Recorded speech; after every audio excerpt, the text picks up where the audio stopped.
friend took you to prom. Dance to our song, dance all night long till the lights come on.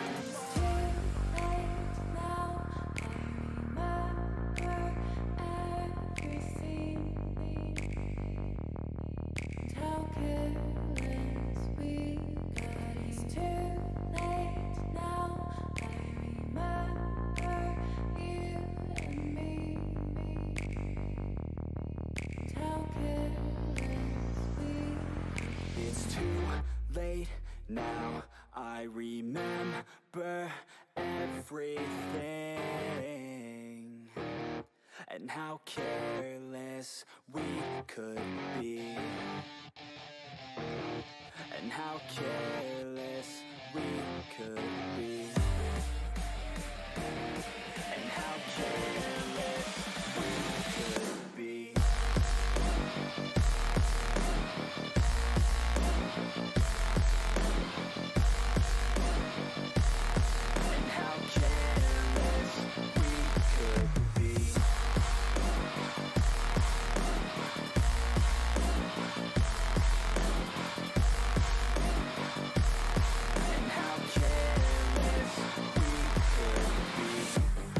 Nights, long fights, it felt right, we were alive.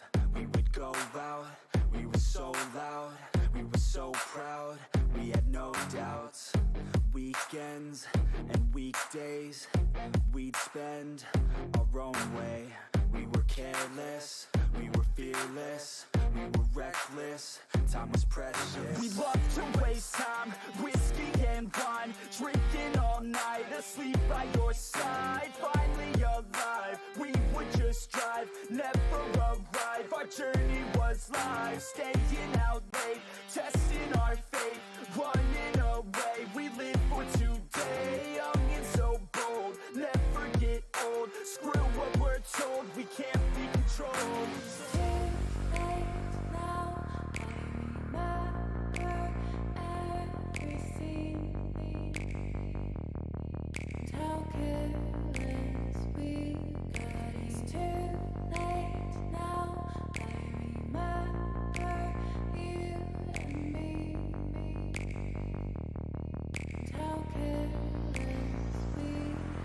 It's too late now, I remember everything,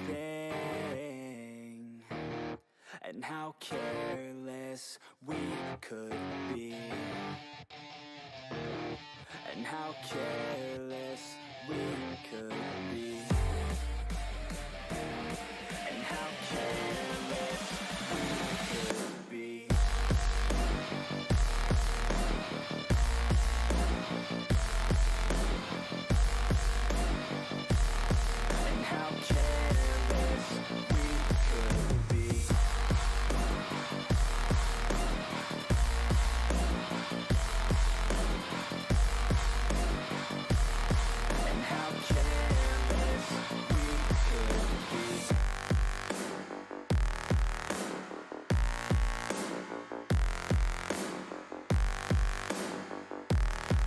How careless we could be. It's too late now, I remember you and me, and how careless we could be.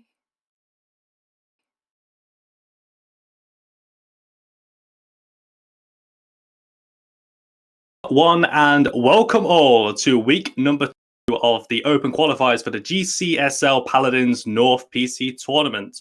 My name is Thomas TJ Phillips. I'm joined, of course, by the Viking. Gage is next to me. I think he's on this side again. How are you doing, Gage? I'm good. I'm excited for week 2. Week 1 was a blast. Week 2 is going to be even better, hopefully. Yeah, and I think one thing that we're looking forward to is, as you can tell, we're not completely sweating over here. It is a lot cooler in good old Blighty where we're casting from. But what we can promise is these games are going to be absolute fire to get you all ready for this one. So we have, once again, 3 sets taken from the week 2 qualifiers that were played yesterday. We have the first semi-final between Stush GG and the Worst Flanks EU, bit of a rematch from last week. And then this is what's going to happen. So the team that loses this semi-final will face off against the Infected Dragons in the third place playoff match. And then the winning team will go off and face Interstellar in the finals for our show match and to announce the qualifying team from week number 2. So a little bit of housekeeping before we get into the nitty-gritty of the show. So be sure to follow, of course, the GCSL Paladins tournament over on Twitter. They are at, I've just lost it now. I had this literally in my head as I was thinking about it. They are at Global CS League on Twitter. Also, be sure to join our Discord as well. We get all of the announcements, all of the news, and get to hang out with the community as well. Because remember, these are open qualifiers. So if you like what you're seeing in week number 2, you are more than welcome to enter in week number 3 and try your hand at qualifying for the closed league format. Yeah, I'm excited for this week. 3 teams that we saw last week coming back this week. Yeah, and like you said, a bit of a rematch versus Worst Flanks and Stush. I mean, I'm looking forward to that. Hopefully Stush can come with a bit of a refreshed mind into these games, you know, change up what was going wrong last week, maybe get themselves a win. We'll see what happens, though. And I think as well, as good a segue as we can, we're going to start talking about that very first set. So this is the first semi-final between Stush GG and the Worst Flanks EU. And I'm just thinking back to week number 1 in that Fish Market game, because the Worst Flank, okay, I know you guys hate me for repeating jokes, but they were pulling off some really impressive flanks against Stush GG with their very hyper-aggressive dive comps that they were running. And Fish Market really did show that off. Yeah, it was a really strong week, I mean, in total from Worst Flanks. They didn't take any wins, but, I mean, yeah, like they say, they did win the games that we watched them play very convincingly. And, I mean, if that happens again this week, they'll be in strong contenders for actually taking it into the qualifiers. But we'll have to see in this coming up. We're going to be looking at the draft here in a second, I think. Yep. So, okay, we can also announce that game number 1 is going to be on Ice Mines between these 2 teams. Well, I just really like the Worst Flanks logo as well. So we're seeing Ice Mines. So it's been a bit of a popular map, I think, for a number of these qualifiers. I've seen more Ice Mines than I care to mention, but it's fine. It's my favorite map, so I'm good about that. Looking at the composition, so for Stush GG, Cairo, T-Rex has taken Workman, Dublood, and Kernsey will be playing the Maldamba, Victor, Terminus, Inara, and the Vivian for their team. Nice Ice Mines comp going with the Terminus again, but on Worst Flanks EU, we see the Ojali, Yagix, Anthares, RRKN, Tribac, and Sylvie on Makoa, Genos, Tyra, Khan, and Zin. We're seeing the Terminus again, played into the Makoa and Tyra, so... I mean, that's an interesting one. Yeah, I mean, we did speak about this a little bit last week with the, Terminus, the power of Terminus coming from the Siphon and just being able to absorb all those projectiles, all that damage, and then Makoa just nopes him out of it completely with the hook. So I'm quite liking the fact that, Stush are making a return to the Victor. I felt that even in the games that they were losing, that Victor, when he was able to free fire, did get a fair amount of damage down. So maybe that is an avenue to look for as well. But Makoa Tyra as a composition, that's kind of scaring me, Gage. Yeah, I don't know. I mean, if Stush here have looked at the games from last week, maybe they've got some sort of way to work around that. But I don't know. It's pretty hard to work around that. I think Makoa and Tyra can just kind of be wherever they want and take that fight. So I don't know. It's going to be a tough game for the Terminus. But again, very strong map for Terminus. They only have the Zin as a flank, but they've got a very aggressive comp. So yeah. I don't know. I like both drafts, but I mean, that Terminus, man, he's going to have a rough game again. Yeah, absolutely. And I think as well, we're looking at compositions, I think, Ice Mine's a bit of a meme at this point, but the team that normally wins the initial point fight will go on to win the points because it's such a long way between spawn and that center point. So I'm looking at this card and looking at this Zin as well as ways to just eliminate one member from the Stush lineup at the start of these fights. And of course, you want to take that fight 4 versus 5 and give you the best possible opportunity. Yeah. I mean, interesting to execute, on Ice Mines. If 2 people go down, then point fight's probably going to go to whoever's with the 5 players left. But we are going to go into a little break before the matches start this week to get everything synced up properly. So hopefully you don't have any issues like we did last week. Shouldn't be too long, a minute max maybe. So we're going to hop right over into that and we'll catch you guys in a few minutes.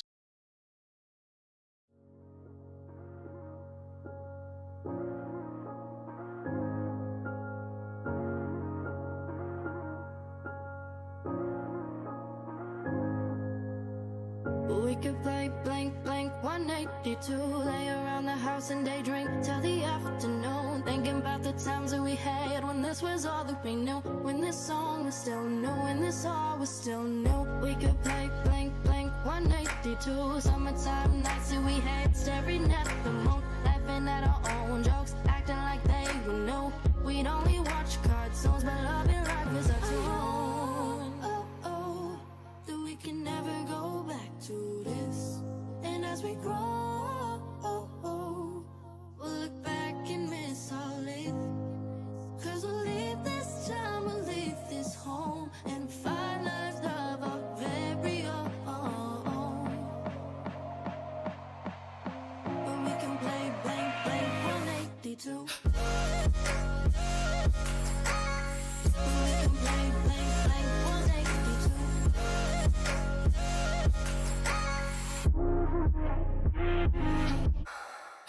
We could play blank, blank, 182. Summertime nights that we had staring at the moon. Laughing at our own jokes, acting like they were new. We'd only watch cartoons, but love and life is our tune. We could play blink, blink, 182. Drive around our cars and pretend that we never grew. Sneak out of the house every night. We were young and confused. We never made curfew. There was too much to do. We could play blink, blink, 182. Chasing all our drinks with Red Bull and Mountain Dew. Hangover so bad we would sleep until the morning was through. Yet start again cause we knew that there was nothing to lose. That we can never go back to this. And as we grow, we'll look back and miss all it. Cause we'll leave this time, we'll leave this home, and find lives of our very own. But we can play blank, blank, 182. But we can play blank, blank, 182.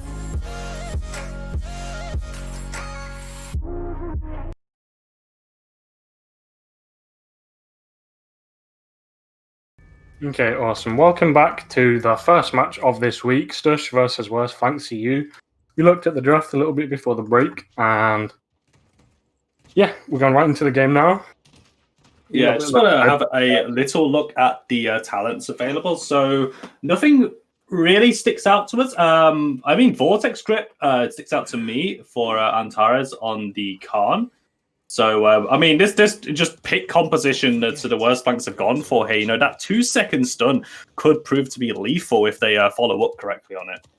Yeah, I mean, Vortex Grip Khan has come like heavily into the meta. So, I mean, some nice dismounts from the Victor coming in here. So, no Master Ridings online yet, so people can get into their positions about at the same time. I'm kind of interested in what's going to happen between the Makoa and the Tyra over on the right side in that fight with the Terminus. Yeah, both teams, particularly the Worst Flanks, are really split up here. Zin does take a lot of damage, a bit of chunk from that grenade going down to about 600 HP as him and the Calm start linking up. But the first blood goes Stush's way. They take down the OG on the Makoa, currently able to get that damage down. Yeah, nice pick. I mean, they've got a Victor and a Vivian into Makoa, so they're trying to kind of bully his head. The initial pick going the way, but I mean, it's just the Inara sat on the point. She's just getting cap percentage and cap percentage. They managed to get a touch with the Zin. No one's going down. It's kind of even a bit here, but, well, not really even, because they've heavily got the objective time. 2 picks going the way of Stush, you know, 2-for-1 trade. And I mean, it's kind of looking like Stush is going to take this first point fight, if you ask me. Nice pick onto the Tyro. Khan's going to go down. Some really important picks coming through from Stush as they're able to get the damage down. Kernsey and Cairo linking up really well. Double kill on that Victor, and we can confirm that that is a Stush GG capture as they start to push up into this aggressive composition. And okay, yeah, Cairo goes down, but the damage has already been done. You know, you feel that for the Worst Flanks, they would split themselves up. They wanted to take a 3v3 and a 2v2, but Khan and Zin just never found anything with their fight, and Stush were more than happy to just get the damage down into the Makoa, burn him down, and it's just a free walk onto point for the Inara. Yeah, Zin ulting into the Makoa hook, kind of bullying the Terminus a bit there. He was kind of blocking all the damage that the red team could put into Stush. Pulling out a few ultimates here, they want to get the defense started strong, because, I mean, it's Ice Mines. It's very hard to push, because, I mean, like what Worst Flanks are doing here. If they can contest it at, like, you know, the middle of the map, then it's going to take them a long time to actually push it all the way down. Zin kind of getting aggressive here. Am I going to pick onto this Vivian? Yeah, okay, double kill for RRKN on the Zin. Goes into that Smolder to get away completely undeterred. Tyra taking down the Inara. Of course, we talked about Terminus going to have a poor time into this fight. You know, Inara as well, very stationary point tank. Going to be it's soaking up a lot of those fire bombs. Barrage is going to be committed. Currency just nukes Sylvie with the damage, and look at the health bars of Worst Flanks have to back away. Vivian with the double kill, and this is really what Stush need. Now, 1 minute left on the clock. This push could definitely be on here. They're easily going to be able to get past this initial L-shape point, especially with a pick on the Zin if he gets away. Perhaps Genos is too weak as well, so here we go. Starting to go into the more open areas of Ice Mines here, and the Victor and the Vivian are going to be really strong now for Stush in this part. Yeah, I like this a lot more. Last week we were seeing the Terminus kind of split up with the Inara, but now they're both going down the middle, so they're kind of stacking together so that Terminus can get the maximum kind of value out of his Siphon. I mean, they pushed up here farther than they have last week, and they are still on the objective, so this is looking really good for them here. They've got 2 picks, you know, they're looking really good for this first point fight. I could just... Okay, well, there's the guillotine coming up really handy there, just instantly taking down Doom on Terminus. He's not going to commit the reanimate for this one this time around. But you know, I could just imagine the look of pure terror on that Genos. The defense successful comes through, where, you know, Genos is at less than 25% HP, and he's just being chased mercilessly by this Terminus, who's just hitting those siphon shots one at a time. Wow. That was a really nice play from Ojali there. The flank from the right side high ground to hook, you know, off the payload last second, so they don't even go to overtime. Although, I don't know who comes out on top of that, because now Zin doesn't have his ultimate for the next point fight. Genos doesn't have his either, he's going to have it early, but I mean, the Zin's ultimate was, like, it's an execute, and now they don't have that first point fight. They've only got one, and I mean, kind of, you do see people miss Karn ults quite frequently, so yeah. I mean, if they miss that, then 2 of their ultimates have kind of, for executing on the point fight, just are going to be a bit pointless for this point fight. So I think Stush have got a good opportunity. Yeah, I know you guys can't see him. I'm just holding my hand up saying I am guilty of missing my Karn ultimates, even though I do love playing Karn. So let's see how the Worst Flanks approach this one. Zin and Karn going up to the left-hand side of the stage, but the rest of the team pulls back. The overpower was committed, but is not going to find anyone. And Tara's going to eat the seismic crash. Victor pushing forward as well. There's the commander's grab onto Victor. All of a sudden, you know, they got the overpower out, but the Worst Flanks, the Zin is just getting the damage down, and Currency is forced away. Great split coming through from the Worst Flanks here. Yeah, I mean, Overpower was committed onto Inara in a CC immunity, but they got the kill afterwards because Inara committed the seismic crash over on the right side, where there wasn't actually anyone from Stush to actually clean up on the stuns that she got. Ooh, yeah. Genos ultimate missing this Vivian, like, barely, but they get a nice pick onto the Inara, but they do have 2 point tanks, you know, with the Terminus, so I think that's kind of what they're going for. If they can get to the point here. No, Vivian can't. Currency just stopped to do the damage on the Karn. You know, we're talking about slim margins of error here. Worst Flanks EU getting, you know, the second point. Cairo picking off the Genos. Mako is going to be the next target. Double kill on the Victor. Zin will finish him off with the Whirl, but of course, you know, for the Stush, this is probably the best defense they could really hope for here. You know, they've pushed back all of the key members. They've got a bit of a delay. Terminus back up here, able to sit on the points. The Inara is now sitting inside this corridor here, which opens up when the point is captured. Zin's patiently waiting for a flank target as well. Yeah, although if you look up now, the Karn missing his ultimate means he's now got 77% back up. The Zin ultimate being committed onto the Terminus, so now they're going to be able to push through this defense here from Stush, using one of their executing options, pushing them right back to the middle choke point of the push here. Yeah, 1 minute and 30 seconds. So, you know, in terms of just the direct comparison between the 2 teams on this push, Worst Flanks have got about a 30-second lead on Stush because it took them past the minute mark to even get into the more open areas. Since both teams going to be sticking up on this high ground, Tyra and Makoa waiting. Looks like that shell is just going to come off a cooldown. There's a hook landing onto the Vivian, the hook 'em and the cook 'em combination. But a brilliant barrage will trade 2 for 1 as Inara is well standing on that high ground. It's a triple kill for Kara. Make that a quadra. It's delayed, so it's 2 double kills. But I'll give you Kara. I'll give you that one, Kara. That was a quadra kill. Really nice play from Victor. Yeah, that was a really nice play. A good ultimate committing there, trading out the Vivian's death. And I mean, they push up a bit here, so they can dismount them around the halfway point of the map again. So they're going to have to fight to get back to this objective.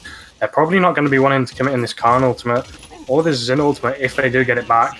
Makoa going down here, what I was saying earlier, is Victor just pushing out damage when the worst flanks tanks are using their hook and their dash. Just kind of bullying them for using their most powerful toolkit ability. Yeah, just the poke coming out here as well. Kara is 10% away from his own ultimate currency.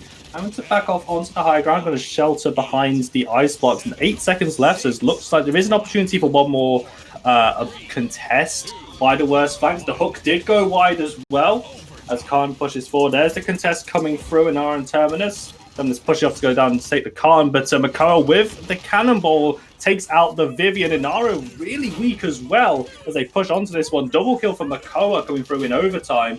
And there's the firebomb by Sylvie. Beautiful placement. Nowhere for Cairo to go. That is 4 kills for the worst flank EU in overtime as Terminus looks to be the last one left. And he's going to burn down from that firebomb. Yeah, heavily staggered out. That right there is what you would probably call a 200 IQ Molotov from the Tyra there. Which doesn't allow the Victor to get out. Doesn't throw it on him so he can still avoid it, but that was crazy. Okay. Yeah, Makoa not jumping down to the objective in time, unfortunately. So Stush do get a nice defense, bringing it to 2-2 here, although all ultimates online, so it's kind of an even point fight.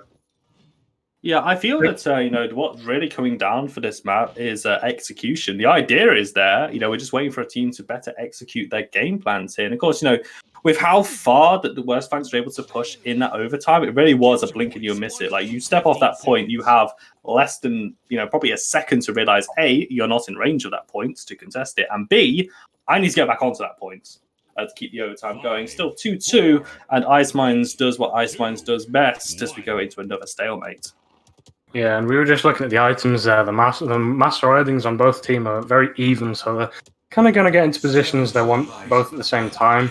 Jonas trying to go for an early pick, just doesn't hit anyone, It kind of works in lower reloads, but I mean, in high reload games like this, it's not really going to be too effective. Oh, overpower. Taking down the Vivian immediately. This is 2 DPSs. The reanimate is committed by Doom on the Terminus, but with no one around him, the ultimate gets no value whatsoever, and it just results in a heavy stagger. Inara falling to Khan. That's going to be, still 6 seconds before that Inara even just walks onto the map, and this is what we spoke about Ice Mines. You win that initial engage with this great pick composition that the worst flanks have, and look at them zoning right now. They've not even captured the point. Yeah, they don't. Stush don't really have any movement abilities to really get to that. Yeah, nice. He has execute onto the Inara, so they don't have as much point contention, but they're not even going to be able to get there.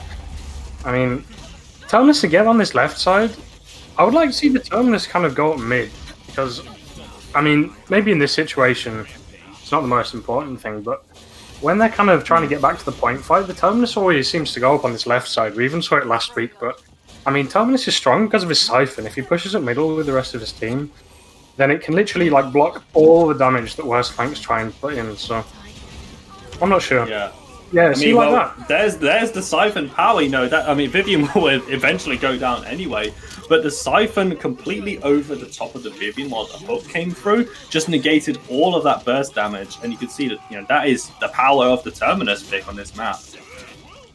Yeah, it's really nice, and I mean they get the pick onto the Zin as well, and I mean that's also what had happened. You see, they'd all been middle when that Zin ulted the Inara. They could have all pumped a load of damage into that Zin, because he doesn't have his damage immunity in his ultimate anymore with Guillotine, so that wouldn't have been a pick onto the Inara, and maybe they would have had a chance to touch, maybe not. But I mean, hook 'em and cook 'em, Hook 'em and cook 'em. But I mean, just the communication you saw there between the Makoa and the Tyra. Tyra's just leaving them firebombs for Makoa to get a confirmed hook. And aside from, I'd say even aside from a Siphon on the Terminus holding off that Vivian from dying, any hook into a firebomb combo with the right follow-up is going to be a death at this, in these games. But Stush do fight back. The Genos and the Tyra both falling. So an opportunity here for them to start to get the defense going. Makoa falls as well, and Zin is very far pushed up, has to back away, and Tara's as Khan uses the Panda Scrap to get away. Yeah, I mean, hopefully they can get away here, because if they get staggered right now, it's going to be really hard for them to push. Yeah, the rest of their team get there in time. It's just the Makoa kind of coming back now. They've got their healer. They'll be able to touch this again, probably. And I mean, you kind of want them to touch because Stush want to charge their ultimates again. Obviously, they don't want to push it through because that's the end of the game, but yeah, they do want to get that barrage up and that earthen crash up. And I mean, Terminus going down here, kind of really unfortunate. I mean, they get a 2-1 trade, so I mean, it's looking quite good actually. Yeah, so the pick on the Victor was looking likely. We just saw they're getting the damage down. DPS as well. Looking for Tyra, not going to find the pick. But they're ultimately going to get traded. The Tara does fall and the Victor as well. So here comes another overtime push. The Makoa running in to start contesting. And the Inara standing on point as well. Half health on the Makoa. Through the half shell, Inara falls as well. Mel Dumba's going to be the next target. But it goes down. But Term does take him out immediately. And there goes the Makoa as well. We're going to our first 3-3 of this GCSL tournament. Oh, it's been a while since we've been in this situation. Yeah, I mean, this is what Iceman should be. You shouldn't really be able to push on this map. It's incredibly difficult. And I mean, Stush here going in. I'm not sure if Vivian's got her ultimate up. I'll have to check right now. Yeah, she does have her ultimate up. So they're going to have all ultimates. Whereas thanks to you, they won't be able to go for the Genos play again. But I mean, I don't think that's really what you would have wanted to do with that ultimate anyway. So I think they're in a good position, really. Yeah, it was also a gutsy move as well by Stush in that initial defense because they committed the Seismic Crash and the Barrage, Inara and Victor ults. The Victor has been able to recharge his to 95%. By the time they do get to the point and Victor hits probably one shot, that ultimate's going to be available to them as well. So, really nice play for this defense. And here we go. This is the final point of the map. Whoever takes this will walk away from Ice Mines with the first victory in this set. So let's see what the teams do. Once again, Khan and Zin over to one side. Terminus pushing very far forward. He's taken out. Overpower will go wide as well. Reanimate is going to be committed by the Doomblood. He takes down Sylvie on the Tyra, pushes forward onto the Makoa as the next target. Ancient Rage is going to be activated as well, and the Genos will get the last hit on that one. But good start for Stush GG as the Inara is still on point. Starting to take a bit of damage now. Kernsey and the Kairos of Victor have been backed away by that Makoa, but as soon as OG falls, they can turn their attentions towards the Genos on that point. Inara just standing there and soaking up so much power here. Oh, the Zin coming in with almost a double kill, and he doesn't quite get it, but Stush here on 81%. Nice committed ultimate onto the Terminus there, so the picks are kind of looking even. There's 3 up on both sides. Although the Inara is just kind of stood there with the Vivian and Victor pressuring this Makoa off. There's not really much they can do to actually stand on this. No, overtime still going. The impasse through time and space not going to be there in time. This is going to be a Stush GG victory here on Ice Mines. They take down the West Flanks EU and go 1-0 up in this first set of the semi-finals. And as you said in that cascade, Ice Mines doing what Ice Mines does best. We go to our 4-3 situation. Yeah, that was really nice. I mean, that's first 4-3 we've actually seen in this tournament, week 1 and week 2. And that's exactly what I want from Stush. We know they're a good team. We have seen some of their scrims. We know they can win. And I mean, they just proved it right there. They can, even with the Terminus playing into overwhelming odds of the Tyra and the Makoa. It was really nice play. Some good team plays from both teams. And I mean, I think it's just the overpower, if they'd hit the overpower, I'm not trying to say that it was entirely his fault, but the overpower is one of the main reasons you pick Khan. I didn't see them getting many picks off stuns, so I'm not sure. Yeah, this pick composition we did see early on, with, for example, in the second point fight, which the West Flanks were able to win. They got the stun onto the Victor. They were able to burn Inara very quickly. Overpower was also used on the Vivian as well, so they did get the picks. But I do see what you mean, though. It's such a key ultimate that you have to hit.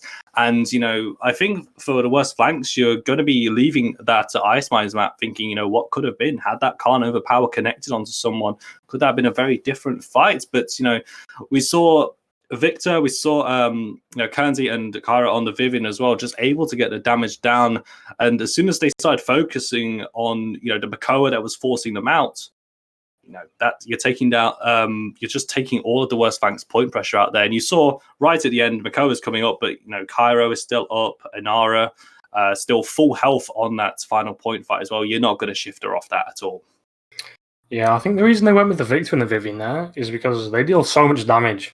And Makoa has a huge head.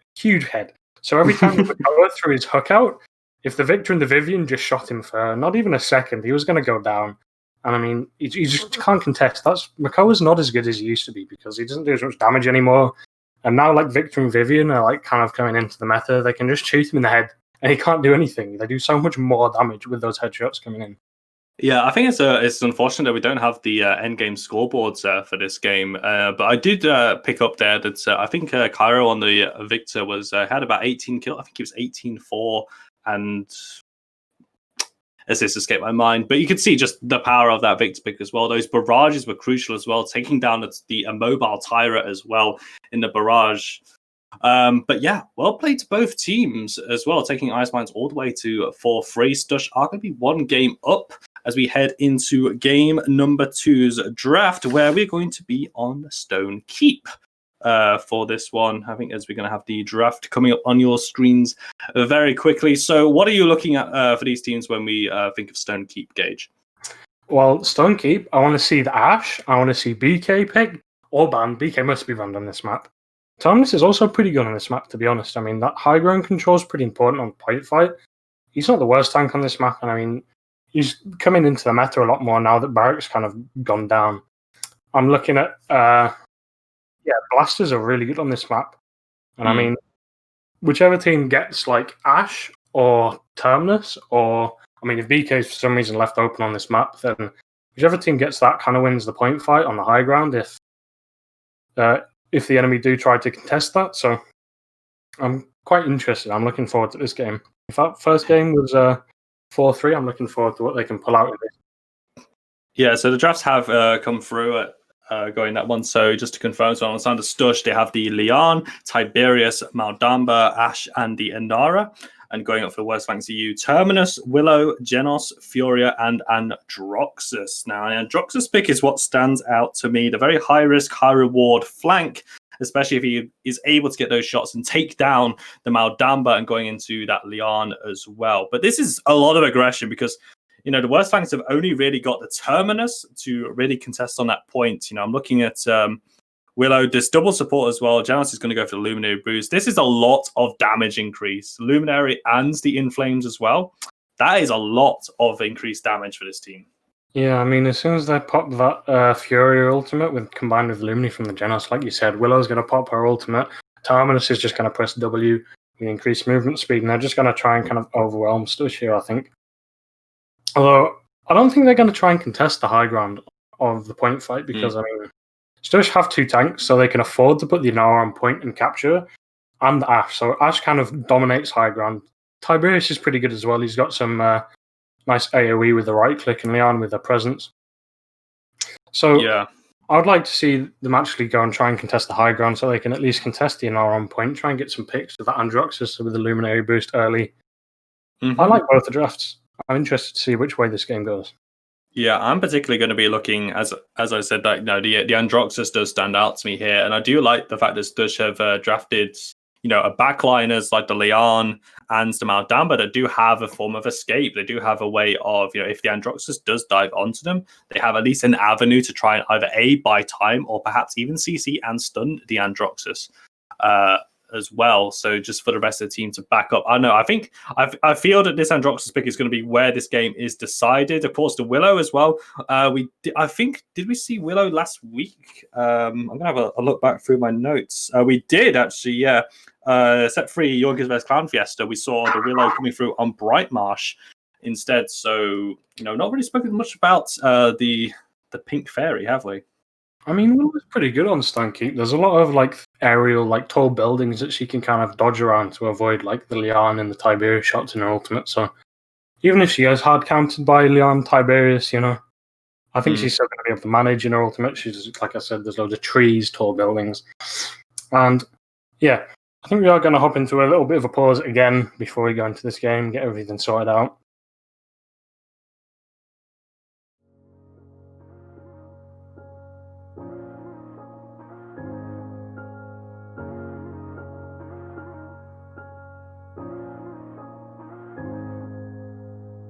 We could play blank, blank, 182. Lay around the house and daydream till the afternoon. Thinking about the times that we had when this was all that we knew. When this song was still new, when this all was still new. We could play blank, blank, 182. Summertime nights that we had staring at the moon. Laughing at our own jokes, acting like they were new. We'd only watch cartoons, but love and life was our tune. Oh, oh, that we can never go back to this. And as we grow, we'll look back and miss our life. Cause we'll leave this time, we'll leave this home, and find life, love our very own. But we can play blank, blank, 182. We can play blank, blank, 182.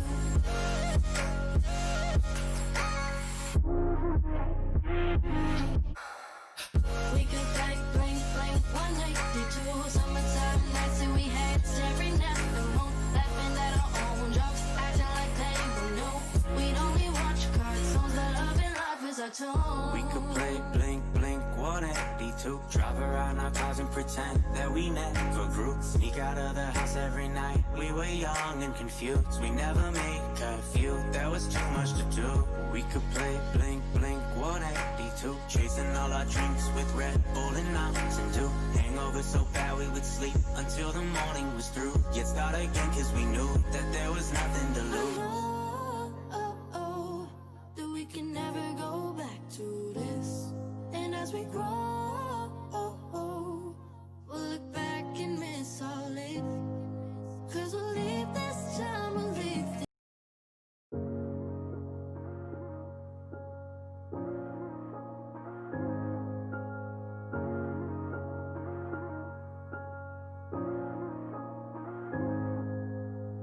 We could play blank, blank, 182. Lay around the house and daydream till the afternoon. Thinking about the times that we had when this was all that we knew. When this song was still new, when this all was still new. We could play blank, blank, 182. Summertime nights that we had staring at the moon. Laughing at our own jokes, acting like they were new.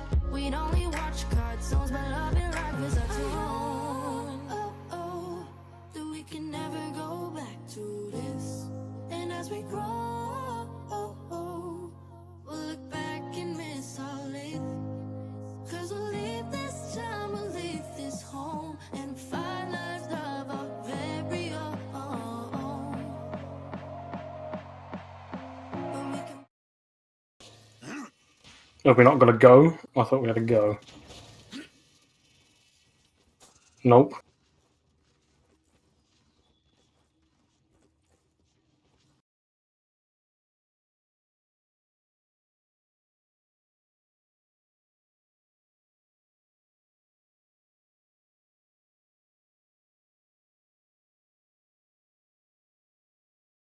Of did a we game skip? pause as well. Few issues on our end, but anyway, we're trying to get these sorted. I think, Yeah. yeah. So both teams here coming in, and we do get a okay. Looks like we have a unpause as well coming through here. I think we're good. We're paused at 12. Gonna get a little countdown here from Derp, and I think we'll be good in a second.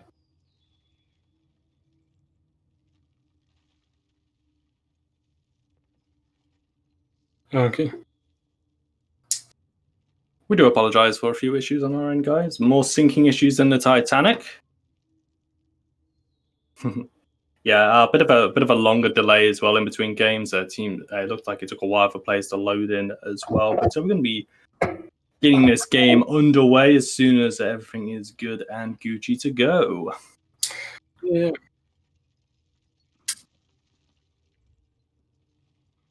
I think I was actually sped up during the pause. I'm not too sure, but it probably shouldn't be too much longer.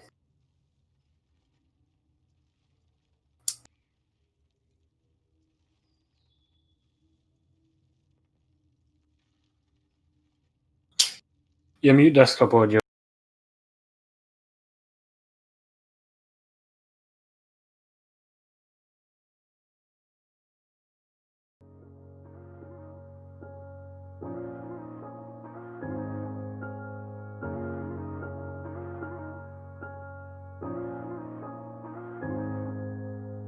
We could play blank, blank 182. Lay around the house and day drink till the afternoon. Thinking about the times that we had when this was all that we knew. When this song was still new, when this all was still new. We could play blank, blank 182. Summertime nights that we had staring at the moon. Laughing at our own jokes, acting like they were new.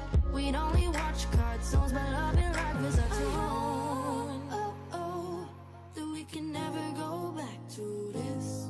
And as we grow, we'll look back and miss our life.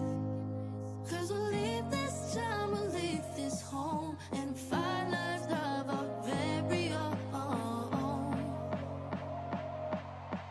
When we can play blank, blank 182.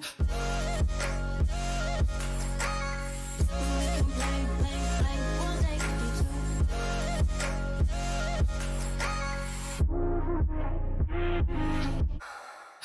We could play blank, blank 182. Summertime nights that we had staring at the moon. Laughing at our own jokes, acting like they were new. We'd only watch cartoons, but loving life is our tune. We could play blink, blink 182. Drive around our cars and pretend that we never grew. Sneak out of the house every night. We were young and confused. We never made curfew. There was too much to do. We could play blink, blink 182. Chasing all our drinks with Red Bull and Mountain Dew. Hangover so bad we would sleep until the morning was through. Yet start again cause we knew that there was nothing to lose. That we can never go back to this. And as we grow, we'll look back and miss our life. Cause we'll leave this time, we'll leave this home, and find life, love our very own. And we can play blank, blank 182. And we can play blank, blank 182.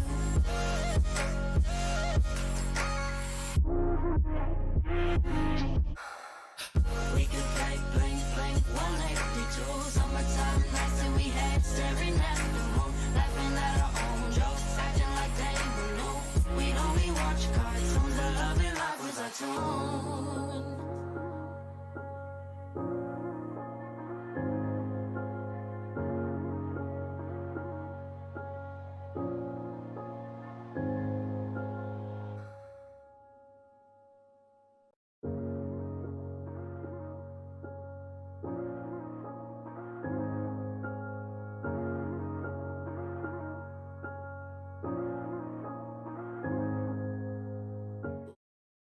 Okay, awesome.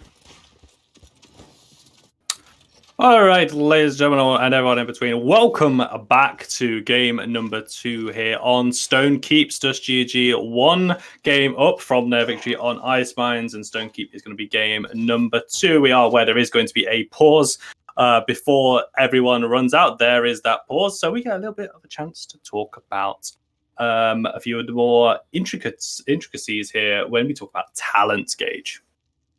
Yeah, I mean, I'm looking at the talents here. We can't see 2 of them because I'm guessing someone crashed. But, I mean, on Stush's side, they're all pretty standard. I have seen a few people kind of starting to run Siege Engine on Ash for that bigger shield. But, I mean, I'm an Ash one trick, and I still run Battering Ram. It's definitely the best. So, I like that. Hopefully he doesn't switch. And, I mean, the ones we see on West Flanks are pretty normal. We've got an unpause here, though. So we will find out in a second what they will be playing, although I assume it's just going to be Luminary. 3, 2, 1. Yeah, but anyway, we are on horses. We are going to be running into game. Of course, this is with Stone Keep, so we're going to be seeing where do these teams go. We're going to contest the high ground or look for the flank around in the church. It looks like both teams are going to be meeting on top of the high ground, but look at Sylvie already going for a huge flank into the back line. This is that initial shot. OG falls with Doomba getting a kill on the Androxus goes down as well. Disaster for the worst flanks as Stush are able to find a way through here. Pick onto Raken's Willow. The Furia falls as well. This is not the start Worst Flanks were looking for here. Yeah, this is exactly what I thought would happen if Worst Flanks did try and contest that high ground. I mean, on the first round, it's not as strong because Ash doesn't have ultimate up, but I mean, they still win it quite decisively. They've got some nice shielding, and Inara and Ash can just kind of walk forward, and just the damage from Tyrese is going to be pretty strong. Them trying to come back onto the point now that Janus goes down early, but they do get a touch. Yeah, they got it. They do get a touch and also a pick onto the Leon as well. Terminus does falls, but so does that Inara as well. So it's going to be the more squishy members of the team starting to contest here. Tryback able to set up on the points. The Willow in the Faithlight taking out Tiberius after the Androxus went down as well. So right now, I mean, 99% in favor for Stush. It looks like there is still going to be more opportunities for them to regroup and start looking for a contest here. But they got to make a move soon. Inara was on that mountain, does get towards the points as well. So this is really the best that Stush could ask for as well, because that Genos has fallen. Yeah, that was a really nice pick onto the Genos who was contesting the objective. Nice use of the right click from the Tiberius there to go through the Androxus reversal. Although West Flanks are kind of still stood on time point here, the Ash going in to try and take out the backline. Oh, Tiberius forgetting about, that there is still a Terminus on that point. Assert Dominance committed. Stun lands onto the Willow in midair. Double kill for the Inara. Doom will trade his life on that Ash, but the stun was magnificent. That is a 3 kills in that fight going to Inara. Workman still showing that Death Ray Inara can still be a thing. Even after that old talent was removed. Stush GG captured the first point at 1-0 up. Yeah, I'm not sure they managed to coordinate that Inara wall to stun the Willow out there with the Ash up, but I mean, it was impressive either way. We take those. Yeah. Stush here setting up to kind of take high ground and middle, but Willow in the Faithlight gets a nice pick onto Kanzi, and then just picks go on either side. Everyone's going to go down here. I think it's going to be a nice team wipe. Damber might escape, hopefully. Kind of keep some credits away from Worst Flanks EU here. Starting off with the charge away. Yeah, and speaking of the ult charge, let's see what we got here. Dread Serpent, Seismic Crash, and Tiberius ults are available. The Worst Flanks only have the Reanimate, and Through Time and Space is going to be coming up as well. Willow was completely ignored. Seismic Crash has been committed onto the Terminus, looking to burn him down, and the OG will fall. Reanimate used as well, not going to find any damage, but the Terminus is still in the backline. He's getting focused down by the members of Stush, but he will remove the Inara on his way out. So big pick already there. Enlightenment lands onto the Willow. Kanzi will take the double kill away from that Leon. But a great start for Stush here onto Kanzi. Picks going both ways, but the all-important car is still moving. Yeah, interesting little snippet there. You see that Leon didn't actually get that kill onto the Willow due to the DR from Flutter. That's why you run it in the Willow build. So now she doesn't have a reset. She's shooting into the Terminus shield with some nice stuns onto this Ash. Body block doesn't go through, so she does manage to get out, but I mean, Anthony behind does manage to finish and get the pick onto her. Yeah, looking for this Leon. Oh, okay. Cairo able to style on Sylvie and wins the 1 versus 1. Terminus was looking to contest as well. This Leon is so lethal up on the high ground. Worst Flanks do need to find a way of removing her down the way, because you can see those the Valor shots, I believe, is the ability. Just straight down the corridor, hitting multiple members. Shatterfall finds onto Currency, and he was way too far forward and will go down. Shoulder bash coming through, trying to boot someone off the map. Cursed Arm is available for the Androxus should he find it. You can see the power of Ash on Stone Keep just sitting in this corridor. 4 seconds left on this point. We go into overtime, perhaps. Yeah, I don't think you want to see either teams coming ultimates here. Both teams have really valuable ultimates for point fight, and I mean, they don't need to. Worst Flanks, you get some really nice cleanup onto the kills just as the overtime starts, killing the Inara very late. Terminus still doesn't have his reanimate left, so I don't know. That may be the difference between Stush and Worst Flanks winning the point fight and losing it. Yeah, because you want to talk about the very start of the match was essentially that Terminus just getting burned right from the offset there. Of course, Androxus is unable to find anyone with that flank. So Stush are going to be, I think, the more happier of the teams coming out of this one. That Reanimate is definitely a cooldown to play around with, but In Flames is now available as well. And the Through Time and Space will be a little bit delayed, so perhaps grouping up on the high ground is going to be a little bit more dangerous for Stush here, who do have Dread Serpent, the Enlightenment, and of course Tiberius stance change and the Assert Dominance. Yeah, the Assert Dominance here is going to be really key for right side. And it actually looks like West Flanks here are still gearing up to go and contest high ground. Yeah, they are. So, I mean, Ash is going to kind of assert her dominance here on the right side and kind of stun out, literally everybody. On to 2. Oh my word, there's 2. A fantastic AoE stun from the Ash ultimate. Shatterfall onto the point. Doom gets the double kill. Those are the Ash plays we love to see. The West flanks are completely routed after that one. Great plays coming through there. Really nice combination with the Inara wall. So even when the stun came up, they have nowhere to go other than out to the middle to the point where the Inara was sitting just to kind of clean up a few of those hits.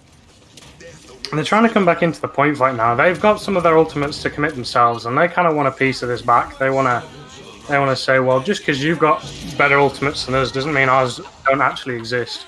And I mean, we see that right now. Yeah, the power of the battering ram coming through there just to survive the initial damage from that accursed arm. But Terminus is soaking up so much damage with the Cypher. 99% again for Stush GG. The West Flanks have complete control at this point. Looks like we got another 5 versus 5 fight to decide this one. Stush need only to win or get a few picks in order to capture their second point in a row. Dianora just runs straight at this Terminus, straight out of spawn. Does lose a lot of health, though, has to back away.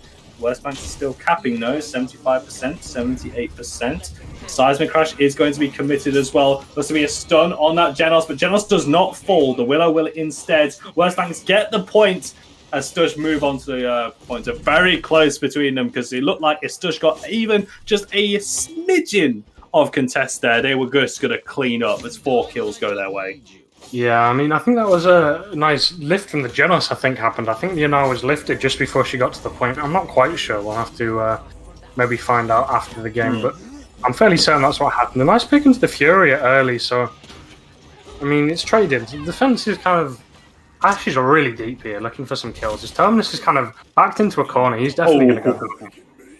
You got to love the kinetic. How much damage is that? I think Shoulder Bash is 800.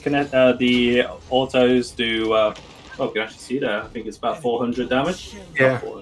Is it 400? Yeah, so just 1200 burst immediately when you're able to land that combo as well. Yeah, and I mean, that's probably... Yeah, sorry, I was just going to say that's why it's kind of rough for this Terminus, because I mean, he's got that shield that blocks everything, apart from the Ash's shoulder bash and the Tiberius's right click. It doesn't block any of them, so that's why he can't really put up a shield when he's like 1 HP. It doesn't really, it's not really going to help him too much. Yeah, the Terminus is going to have to be really picky about when he throws up the Siphon, as you say. You know, he can get melted, so he's going to look to mitigate a lot of the other damage that can come through. But Stush just finding kills left and right here. Genos will fall. Yeah, Stush, by the way, you know, Stush are on defense right now, as they're able just to find the picks. Doom, a little bit too aggressive, will be picked off by Trivax Furia. And this looks like it's the cue for the Worst Banks to start pushing up towards this cart. Yeah, it wasn't the worst death here. I think he can still get back in time, but I mean, with the Tiberius going down there, I mean, it does kind of mean it is a worth death, because now they're just being staggered out over and over. I mean, if someone else goes down here, you're kind of looking like Stush is going to be pretty hard pressed to defend this point. Yeah, what Stush really want to avoid here is start the conga. They don't want to just walk in one after the other and just give away kills like that. Seismic Crash is going to be committed, landing onto 2 on the high ground, looking for a pick onto the Furia, who does not go down, able to escape with the wings. To go backwards there. Willow is taken low. Nice Valor shot from Cairo to take it down. But no one has died for the Worst Flanks. There was a big ultimate commitment there by Stush. They do finally take down the Terminus. Genos falls as well, just before the overtime can start ticking. Pansy picking off that Willow. Gutsy play by Stush. Yeah, that was a really nice pick onto the Terminus just before the overtime was committed, so they don't have much to actually contest the point, and no picks go in the way of Worst Flanks to you, so they don't really have an opportunity to kind of even push that in, even if they wanted to. But, I mean, if I'm them, then Inara just committed her ultimate, so I don't know how long I want to take that overtime on, even if we do keep that Terminus up. I mean, if they got a pick, then maybe, but if they don't get any picks, it's kind of a bit negligible to their big plan. If they let the Inara get her ultimate back up again, it's just going to be a chain CC on the left side. But I'm looking for them not to fall for this Ash and Inara wall play again. But, I mean, we'll have to see. Yeah, it's a good thing the Inara wall isn't an ultimate, as both teams once again start grouping up. Very quick here, starting to group up on the high ground. Stush take control immediately. Then Droxus Oh. has been battled up, but there's through time and space. That's a triple kill straight through the keep. That's what we were looking for. 4 kills, take out that Inara, complete a team wipe for the Worst Flanks EU. That is what we like to see. That was so well paced. You can see the Leon dashing to try and escape it, but it hit the low ground and it also hit up the stairs, so there was nothing they could do. The Ash going really low here. I mean, I've still got 4 ultimates, 5 coming up with the Inara than Crash, but it's just a question of touching the point, and with the Tiberius going down here, his ultimate isn't going to be able to touch for them, so it's really not looking good here for Stush. No, and of course Leon just focused out by this Willow. Objective has been captured by the Worst Flanks EU. Maldamba falls as well. This Inara, you have to imagine, it's not going to be long for this world at all. We'll try and buy as much time as she can, but it just results in a 12-second stagger as the Worst Flanks EU. You know, they've got the momentum. They have 2 minutes left, and that cart is already starting to pick up speed as it goes up that hill. Yeah, they're definitely going to make it to this first choke point before Stush can mount a proper defense, but I mean, last time we saw them at the choke point, they didn't actually manage to push it through. Ash come in an ultimate here to try and start the defense off on a good footing for them, but no picks actually go through because of that. They actually lose. Oh, no.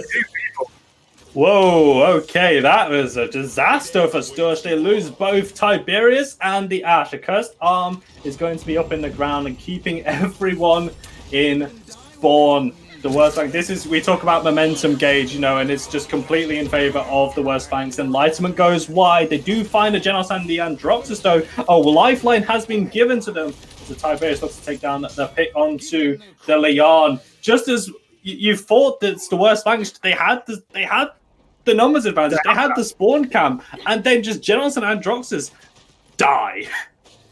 Yeah, I mean, I was looking at that from a caster's perspective, and I 100% thought that was it. Worst Flanks had taken that point, and they were going to game 3. But Stush there with a crazy retake onto the payload. But Worst Flanks, they actually won this, committing the Fury ultimate with a minute left. She'll probably be able to get it back. But, I mean, how quickly? Nice double pick onto Leon and Tiberius. Committing all their ultimates, yeah, they really want this. Yeah, I think they're going to get this. Everyone's kind of looking low. Yeah, Inara's gone. Damba touch, not going to be enough. Yeah. Tiberius falls as well, and maybe a little bit delayed from what we were expecting for that one. As I said, you know, the kills came through and well played by Stush, but the Worst Flanks EU do complete that push, and they will take the Stone Keep map 4-2. Yeah, I mean, I don't care what you say, that Genos was MVP of that game. Completely. He completely won that entire game. Yeah, the Genosol was big. I'm just thinking though, like, you know, Doom's Ash stun as well was pretty nutty as well. It's like any ult you can do, we can do better, because both ultimates resulted in a complete team fight win for either team. So you know what? Let us know in the chat which was the better ult for the highlight reel at the end of this season. Was it going to be Doom Blood's assert dominant stun, or is it the through time and space triple kill? I mean, personally, I feel that the Genosol had more towards winning the game. I mean, I was looking at that and I thought they were going to push that through without Stush even being able to contest it again. I mean, they managed to get back onto it, but I think it was that Genosol. I think it kind of shook them up a bit. I think they were like, oh, damn, we just lost 3 people to one ult that's, I mean, relatively easy to avoid, but maybe not in that situation where there's just walls everywhere. There's so much going on. This probably slows from the Terminus's F. It was really well set up from Worst Flanks to you there. I mean, our first set that's going to the 3rd game in this entire tournament. I'm excited. Great. You know, we do like to see some close sets as well. Game number 1 was 4-3 in favor of Stush GG, but of course, don't keep a 4-2 in favor of the Worst Flanks EU. So we will be going to game number 3 very soon here. But you know, this is, as you say, Gage, this is our first game number 3 of the set. And of course, you do have experience playing in these tournaments as well. What do you think the comms are going to be for either team going into the game 3 draft?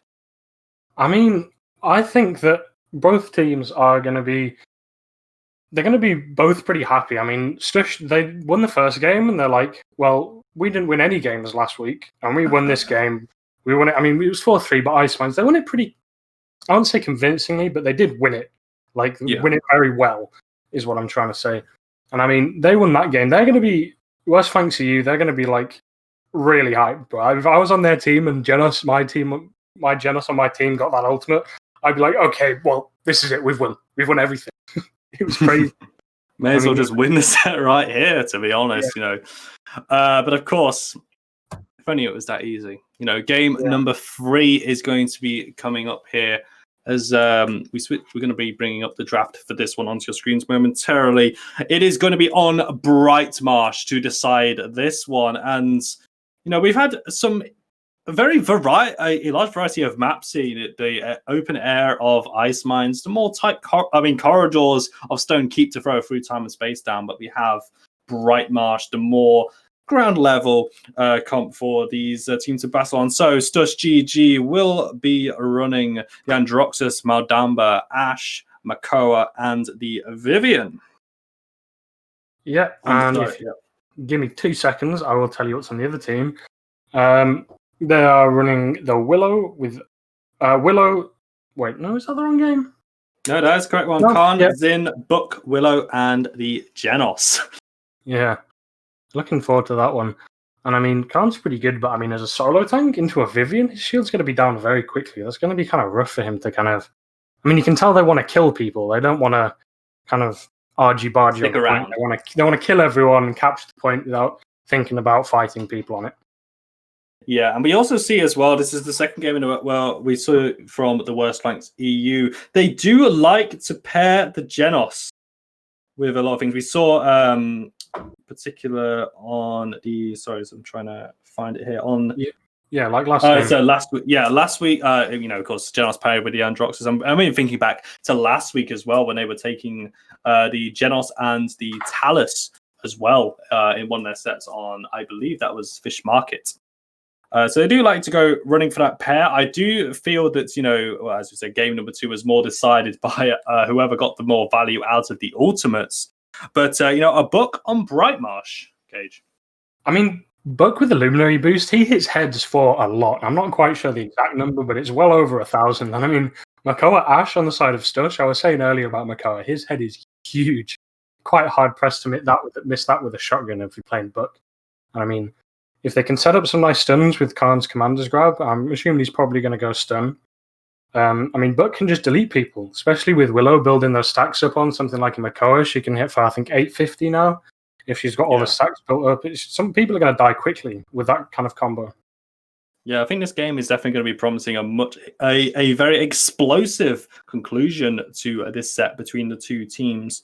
Of course, remember what is at stake here with this semi-final. The losing team from this game will face off against the Infected Dragons in the 3rd place playoff game. That is going to be streamed after this set. And then, of course, our show match, the finals of week number 2, the winning team will go off and face Interstellar for a spot to secure a place in the closed league format. Clown Fiesta already secured it back in week number 1, and we get to find out in this broadcast who is going to be joining them for week number 2. Any final thoughts, Gage, before we head off into the pause? No, not really. I'm just hoping. Yeah, I'm hoping you're ready for this final set of the game. And yeah, we're going to hop into a pause, get everything synced up. We shouldn't be too long.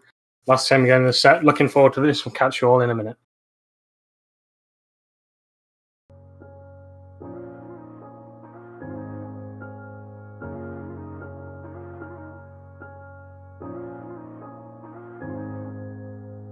We could play blank, blank, 182. Lay around the house and day drink till the afternoon. Thinking about the times that we had when this was all that we knew. When this song was still new, when this all was still new. We could play blank, blank, 182. Summertime nights that we had, staring at the moon. Laughing at our own jokes, acting like they were new. We'd only watch cartoons, but loving life was our tune. Oh, that we can never go back to this. And as we grow, we'll look back and miss our life. 'Cause we'll leave this time, we'll leave this home, and find lives of our very own. But we can play blank, blank, 182. We can play blank, blank, 182.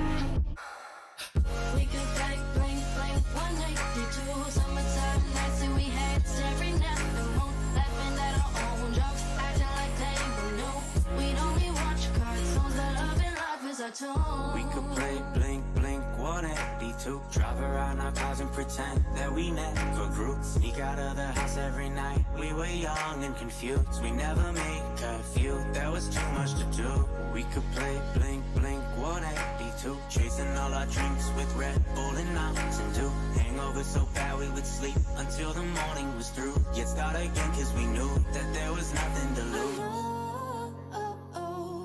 That we can never go back to this. And as we grow, we'll look back and miss our life. Cause we'll leave this town, we'll leave this home, and find our love our very own. And we can play, play, play 182.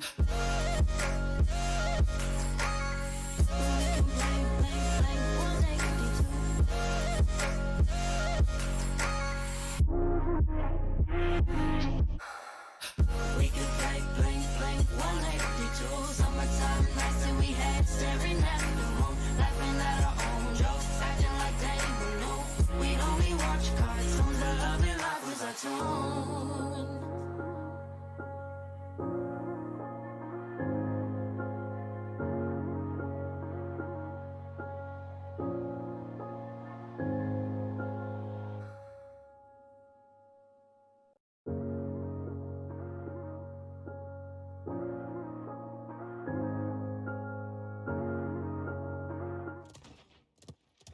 Okay, welcome back into the third and final match of Worst Flanks versus Stush here. Excited for this. The second game was incredibly interesting. It's kind of back and forth, some crazy ultimates. I'm looking forward to this one. Hopefully some of the same stuff. Yeah, I mean, as I said, just going off the conclusion to that second game on Stone Keep, the Bright Marsh game promises to be an explosive finale. And do you know what really ruins the momentum that we're trying to build up here for this one? Is we're about to head off out the spawn gates. Yeah. I mean, this gives me a chance, actually. Yeah. I know some of these players kind of personally. I wouldn't say I'm pretty good friends with Doom. I mean, after the game he had a really good game on Stone Keep. And I have a feeling that he's thinking, we should have won that game. I know that guy, and I'm fairly certain he knows he should have won that. He played really well. Now, I think he's going to be a bit annoyed coming into this next game, but hopefully it doesn't show in gameplay. I'm kind of picking on him a bit there, but that's because I just know him a bit personally.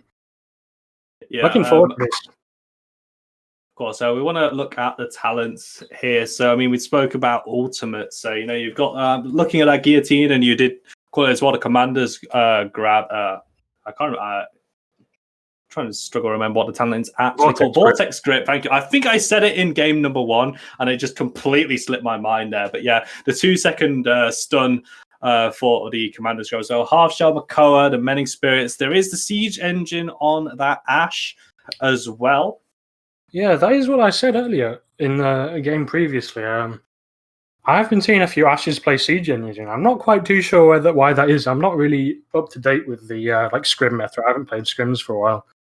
But I mean, it's not going to be terrible into this. They don't really have much shield breaking potential. I mean, Willow's not terrible, but I mean, Zin, Buck, they're not really characters you pick Raptor up on. I mean, Willow and Haven off the start. So I think the shields are going to be kind of pretty key in this game. Yeah, and one thing I am noticing as well on the side of the Worst Flanks EU draft here, I'm looking at squishy members. I'm trying to think, if Makoa can find that hook onto the Genos, onto the Willow, just instant evaporation of that target, and that's what Stush are really looking for here. It's going to be Androxus versus the Zin by the looks of things, as well as both teams start to rush out for the concluding game of this best-of-3 set. The mini houses will be where the fight begins. OG is starting to get a little bit of damage down with the 3 shots. There's a Vortex Grip onto onto Workman's Ash. My apologies. You see a Stush playing Ash, you just immediately think it's Doom on it. But Workman will go down. The Book will trade his life. But OG in the houses wells through 3 and picks off the Vivian to get things off, however. And of course, Worst Flanks are also standing on that point as well. This is exactly what they want here. Yeah, I mean, you were talking about the Makoa hook onto squishy targets, but with a 2-second stun from a Vortex Grip Khan, they don't even need to be squishy targets. As we saw, the Ash just gets dropped, the focus fire. Voice comes there. They're like, we need to kill this Ash right now. I grabbed her. Yeah. I mean, they get that pick. It kind of snowballs the fight a little bit. She's just looking to come back into the objective, and I mean, they do. Ash, I think, gets a touch. Oh no, she doesn't. Really nice grip, yeah, by the Genos. Of course, Tribeck will lose his life for it thanks to Currency on the Vivian. Pick onto the Khan is probably going to stop Currency being flipped like a pancake back towards any of the worst flanks and members. But of course, this is the weakness here. You know, that Khan goes down, and worst flanks can't really egress onto the point as confident as they would like, especially into the Mako and Ash. There's the hook that did connect onto the Willow. Doom loses his life as a result of it, and the Willow survived everything. Not the start that Stush were really looking for here if the worst flank starts to push up with the Faith Light. Yeah, you were talking about the hooks there, but I mean, he had no one there to help him. All of his DPS are over here on tree side. He was just kind of out in a little ocean all by himself on his island, and no one was there to finish up that kill. And I mean, they just ultimated it anyway, so it probably wouldn't have been. It would have been a 1-for-1 at the very least. So, but I think they just need to play a bit more together. They need to actually take advantage of Mako hooks. That is the only reason you actually pick him now, because his damage has been nerfed so hard. He can't actually kill those individual targets if he hooks themselves. So, really, I miss old Cluck. There, I said it. I miss old Cluck. But of course, there is the pushing Mako skin as well, which I do like. Pick onto the Khan. Good start for Stush, but he will lose the Ash in return. OG can't well through them this time. Immediately shut down Cairo, starting to feel himself. The Genos Void Grip. I mean, coming in quite clutch there to stop, but of course the kills keep coming through there. And we didn't really talk about the grip. Yeah, no, I mean, the Andrew got gripped, but the Willow said, oh, he's got gripped, I can kill him. Decided to jiggle peek that corner and then lost a life for it, so can be a little bit of a curse as well as a boon, but yeah. I mean, committing an ultimate in onto the Mako, they get him. I mean, his team was behind him to kind of kill the Zin in his ultimate, but they just didn't get him. Yeah, Cairo able to escape. He won't drop down to 700 HP. Khan will Commander's Grab over the top of the Ash. The Kinetic Burst is not going to be able to boot anyone away. Siege Engine going to buy some time, but of course the Killing Blow comes through onto that Willow. Ancient Rage is available. There's Dread Serpent and the Accursed Arm. It feels here like Stush have to commit ult. Currency, no way out from that through time and space. Tribex feeling good. 4 kills go the way of the worst flanks EU. It's only Ash, and she will hold her ultimate for that one. A clean, decisive way of taking that first point. Yeah, I mean, another amazing Genos ult. The Vivian there, she had literally nowhere to go. That Genos is literally, he knows where his ultimates need to go, so he can't escape them. He saw the Vivian kind of tucked down there in that corner. He's like, right, well, if I aim it right here, she literally cannot get out of it. She will die. So, nice double kill there from the Genos. Looking pretty good, but if we take a look at like the kills and like deaths here, it's, I mean, the Khan doesn't have any kills, but I mean, he's literally set up. Yeah, he set up so many opportunities with the grabs. You can grab literally anyone, and worst flanks you have enough DPS to finish it off. But, yeah, no, I mean, just thinking of DPS there, you know, the Zin is topping the DPS charts as well. I think I saw on my monitor here. As they're going to go into another fight, and Stush are not going to take the fight over at the mini house this time. They are more. I think it feels like they're more waiting for worst flanks to make the first move. Okay, no, Workman just to completely disagrees. Stun lands onto the Khan, and T-Rex takes down with a killing blow. Workman so far up with the assert dominance. Zin gets a double kill back. Trades for both teams, but it's Stush that are on the point. Triple kill for that Khan. Now looking for another target. The Maldamba will fall to the Willow, and you know they lose the fight, but they do get 58% out of it with combat mechanic. I mean, that's just team play there. The Zin got 3 kills. No one was actually paying attention to him. Even we weren't. We weren't looking at him, and he just killed 3 people just like that. It just happened. No one killed him in his ult, and that's really what you need to do. You need to stop him getting that execute because he can now. Nice pick onto the Androxus with the overpower. Gonna finish him off, making sure he doesn't try and fly back onto the map. I mean, Ash can still touch, but that grip from the Genos is gonna kind of. Dread Serpent was committed onto the Willow, who goes very low, but Ash can't find the killing blow. They overcommit for the flying Willow and lose 4 members because of it. It was a nice Dread Serpent, but Stush just fall apart. Another delayed team wipe coming through here. The worst flanks, they're feeling good. They have the wind in their sails. They go 3-0 up.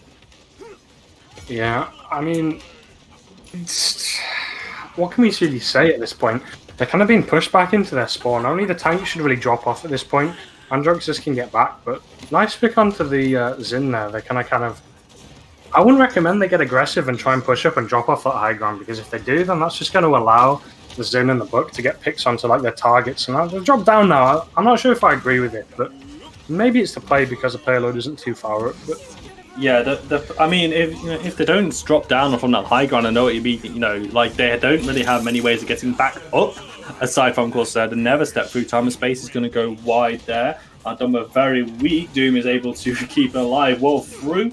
Not going to find a pick either. Just a trade at the moment, as the Willow will also fall. Now Damba getting the killing blow on that one. But I know what you mean. It's like, they don't have many ways to get it back up on the high ground, and it's so powerful as well on Brightmarsh. But they're just, what should you say? The cart is too far back. Sin whiffs the ult though. That's a big punish. He should go down, but he's going to smolder it away to safety. Genos will lose his life for it. yeah, I mean, really nice kind of corner peek in the angle there from Makoa to kind of dodge that. It's quite hard to dodge as Zin as Makoa, but Willow getting 2 picks back. They're committing some ultimates. They want to go 4-0. They want to go to the next set, really. They don't want more mental stress from having to play a longer game before they go into that finals against Interstellar. So, I mean, they're going to have to commit ults here to defend for sure. They do. I mean, Ash actually got to go down here. She gets grabbed out with her ultimate, and that's why Khan's are really... Oh, no, she doesn't go down. Oh, okay. Now remember, of course, when Ash is in that circle, she cannot die in it. She cannot take damage.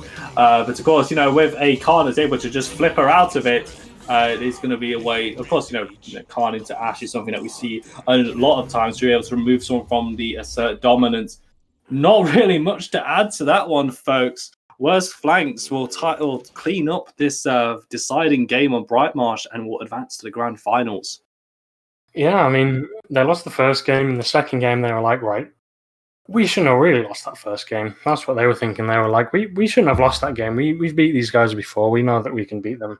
Second game, they beat them. Third game, they were like, right, okay, we don't want to play a long game. We don't want to like stress ourselves out, tire ourselves out. We just want to try and do a quick game, not really think about it too much, go into the finals with a fresh mindset. But I mean, now Stush, third place match. They can still get third place. I mean, it's crystals. Yeah, every week you get some crystals, crystal prizes. Yeah, of course, remembering to bring out here that this is a crystal tournament as well. So yeah, this is what they are playing for. Now that Stush GG are unable to qualify and secure their spot in the closed league stage, but I feel that we're going to be seeing a lot more from Stush GG in the coming weeks as well. They unfortunately cannot qualify from this week. The grand finals is going to be our final set broadcasted today. That will be between Interstellar and the Worst Flanks EU. And I know what you, to go back to what you were saying there, Gage, as well, where the Worst Flanks just want to get out of that set and they want to get mentally ready. And also, to do it so convincingly as well and just get that really sweet morale boost of their own to go into that final set as well. And it can work wonders as well for your team as you approach an important game. Exactly. High levels is played, like, you kind of expect everyone to have a good level of mechanical ability. And a lot more of high level play is more like mentality. It's more like strategy. It's more thinking clearly, giving good call outs, good communication, things like that. So, I mean, I think they're in a good place for that, for the finals. But actually, we are going to go into a third place match now, I do believe, against ID and Stush. So, Stush, I mean, I'm not sure how the ID set went, but I mean, Stush going into that after winning the first game and then getting a reverse comeback. No, not reverse comeback. Reverse sweep. Reverse sweep, that's what it's called, yeah. I mean, I don't know how good they're going to be feeling. It's going to be a bit tough. I'm looking forward to it. I think that might be a close match as well. Yeah, and I'm just looking forward to seeing the Infected Dragons play, and they're a team that have entered in so many tournaments and been around for so long. I think, I correct me if I'm wrong, Gage, but I think they might be one of the longest standing, teams that are still operating, to be honest. Like Bo and Totti, I remember casting the Infected Dragons in season 1 of the MLL, and that was, now I'm trying to think of times that was early 20, 2 years must be coming up to now. That's just how long they've been around as well, and it's been great to see them as well. So yeah, they're also taking part in the SEA part of the GCSL tournament as well. So they definitely are the home team coming out of this one. But anyway, A lot more on that set is going to be coming up a little bit later on. We're going to be taking a very slightly extended break between these sets so we can go take on some, stay hydrated and bring you another set, because I don't know about you, Gage, but if anything's go by from that first set, this second one is going to be an absolute slobber knocker. So we'll see you after this short break. Yeah, catch yours later.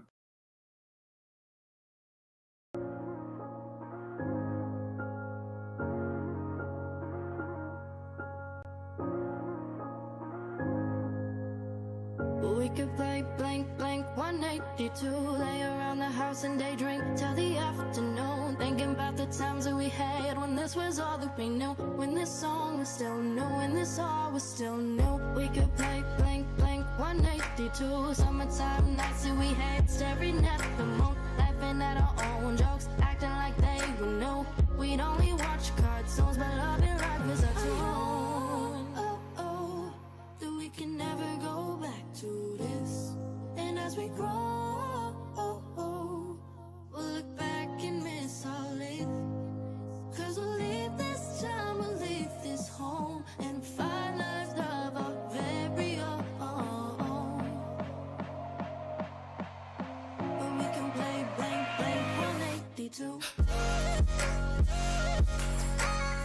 We can play blank, blank, 182.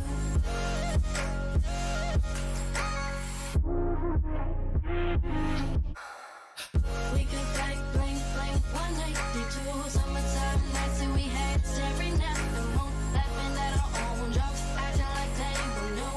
We'd only watch cartoons, but love and life is our tune. We could play blink, blink, 182. Drive around our cars and pretend that we never grew. Sneak out of the house every night. We were young and confused. We never made curfew. There was too much to do. We could play blink, blink, 182. Chasing all our dreams with Red Bull and Mountain Dew. Hangover so bad we would sleep until the morning was through. Yet start again cause we knew that there was nothing to lose. That we can never go back to this.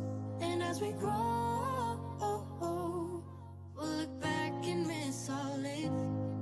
Cause we'll leave this time, we'll leave this home, and find lives of our very own. But we can play blank, blank, 182. But we can play blank, blank, 182.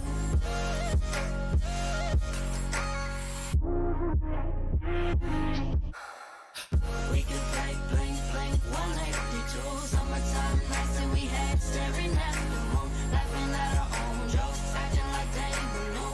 We'd only watch cartoons, but love and life was our tune.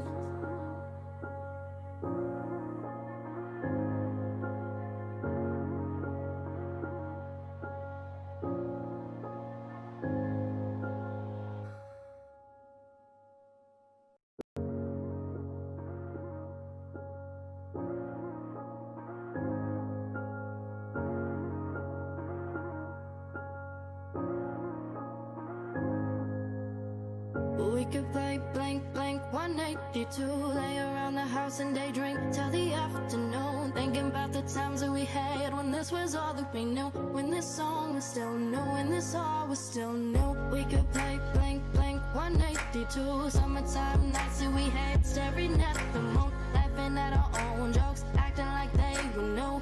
We'd only watch cartoons, but love and life was our tune. That we can never go back to this. And as we grow, we'll look back and miss all it. Cause we'll leave this time, we'll leave this home, and find lives of our very own. But we can play blank, blank, 182. But we can play blank, blank, 182.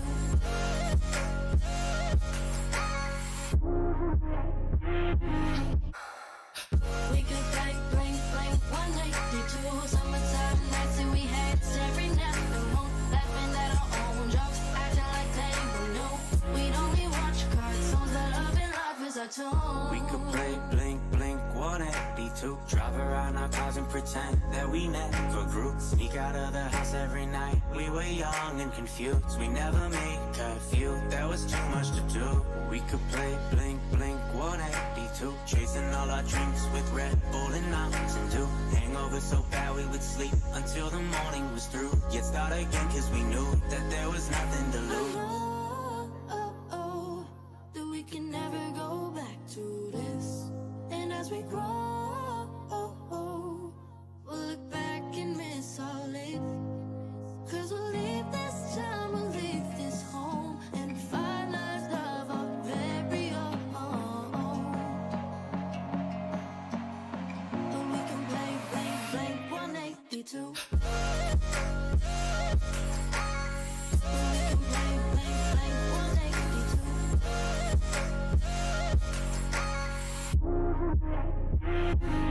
And welcome back to our coverage of the GCSL Paladins North Week 2 qualifiers. We just had an absolute fantastic set between Stush GG and the Worst Flanks EU. That was a semi-final. And of course, this is now the third place playoff game between the Infected Dragons and Stush GG. So just in case you know we didn't have enough of Stush GG, we have another set featuring Gage. So we spoke about how good the Worst Flanks EU are going to be feeling after that one. What do you think everything's like in the Stush camp going into this one? I mean, honestly, I think they're a little bit upset. They took the first game, and I think they definitely had a chance to win that second game. I think it was just a bit of kind of staggers going back and forth in that second game. A little bit of lack of communication in the fourth game. I think the Makoa hooks not getting pulled up on. They're not getting the picks from the Makoa hooks. Things like that. Just a few little mistakes. But I mean, I don't think. I'm not sure how long they had in between the last set and this set, so maybe they might have not had they've probably had a little break to mentally reset themselves. Maybe they're going back into this game freshly minded, but I'm not too sure. I think they're still going to be a little bit annoyed. I think they're going to be a little bit antsy. I think they're going to still be kind of slipping up a little bit just because they felt like they should have won the last one. And I definitely think it was more of. Would you agree with say it was a spirited defeat? For Stush as well, it's a set that went the full distance, and when we compare back to the first time that Stush went to the Worst Flanks EU in that 4-0, 4-2 blowout of a set as well, which the Worst Flanks convincingly took. I think there are definite positives to take from that semi-finals for Stush. Yeah, there's definite potential. I mean, Stush actually have recently they've picked up Kresnik as a coach. He's one of the casters of your main Paladins podcast. I think he still is. But he's a very good Paladins player, and they've picked him up as a coach. So, I mean, the next coming weeks, I'm expecting to see Stush come back in, definitely with a fresh mindset next week. And I'm expecting to see them definitely improve a lot. I mean, Kresnik's a pretty good coach, so I'm looking forward to seeing what kind of things are going to change about their play and game style. Yeah, the new revitalized Stush GG. And of course, going into this one, the Infected Dragons as well. They come off a loss in their semi-final map, where they will be meeting Stush GG. This is the third place playoff. The only thing on the table now are crystals. So for the Infected Dragons, we're talking a little bit before we went to that extended break. They're a team that we've seen a lot of. They're very experienced. They're one of the longest standing teams in the community scene for Paladins as well. So I don't think we could really be that worried about how ID are feeling about this one. Going into this one, because I just think the experience hands of Baron Totti is just going to carry the ID team through this one. Yeah, I mean, I've actually been a part of ID. That was the last team I was in before I ceased playing the competitive scene of Paladins. And Totti's he's played for a very long time. I do actually think ID is the longest standing name with the owner of the name, period. Yeah. They have definitely been here for the longest. There's no even tier 1 teams. There's no teams, as far as I'm aware. I mean, correct me if I'm wrong. I'm fairly certain that there is no team that has been there longer. So he definitely knows what he's doing. There's been a few name changes since I've been in the team, but I mean, I know Totti, I know Licky Me, I know Chair. They're all very good players, and they're very good. They're very good. They're going to have good team play. They've been a team, like we said, for years. Totti and Licky, they've got good chemistry. I'm looking forward to this. This is going to be a good set. Two really good teams going up head-to-head for third place. I mean, looking good. I mean, you are more than welcome to quote me here, but I get the distinct feeling we're going to be seeing Stush versus ID a lot more in the upcoming weeks, and I think I could predict a final match between these two as well, very very easily. So, anyway, I think that's enough of us yakking on about the build-up. Let's go into the game number 1 draft between Stush GG and the Infected Dragons. We are going to be on Ice Mines for this one. So, you know, just in case you didn't want to see any more of Ice Mines. So looking at the drafts for these two teams when they're going to be loaded up as well, I believe we're starting with the Infected Dragons. They have gone for the Emoji, the Genos, Maldamba, Inara, and Tiberius. And of course, this is Boyan Totti, Likimi, Danimatrix, Fitzu, and Chair for the Infected Dragons lineup for this first game. Yeah, awesome. Nice comp. Moji 3rd time picked. And we're looking at the Stush GG's comp here. They've gone with the Ying, Ash, Grover, Vivian, and the Victor. So, I mean, Vivian and Victor again, they seem quite confident with that. Yeah. Yeah, and I think Kernsey and Kyra are going to be very warmed up on that one as well. It looks like there's also been a bit of a change in personnel with Danon was taken, will be, well, taking the place of Doomblood for this 3rd place match as well. And, you know, it's going to be a team that are completely warmed up as well, coming off of that the Game 3 semi-finals. And, you know, they're already in a bit of a rhythm. They already know what they're doing. They've played practically this composition on this map already in this tournament, so they're going to be feeling pretty good. So I'm expecting a strong start from Stush. Yeah, we don't actually know the reason they brought in a new player. I have a sinking suspicion, but I'm not going to bring it up on the broadcast because I'm not 100% sure.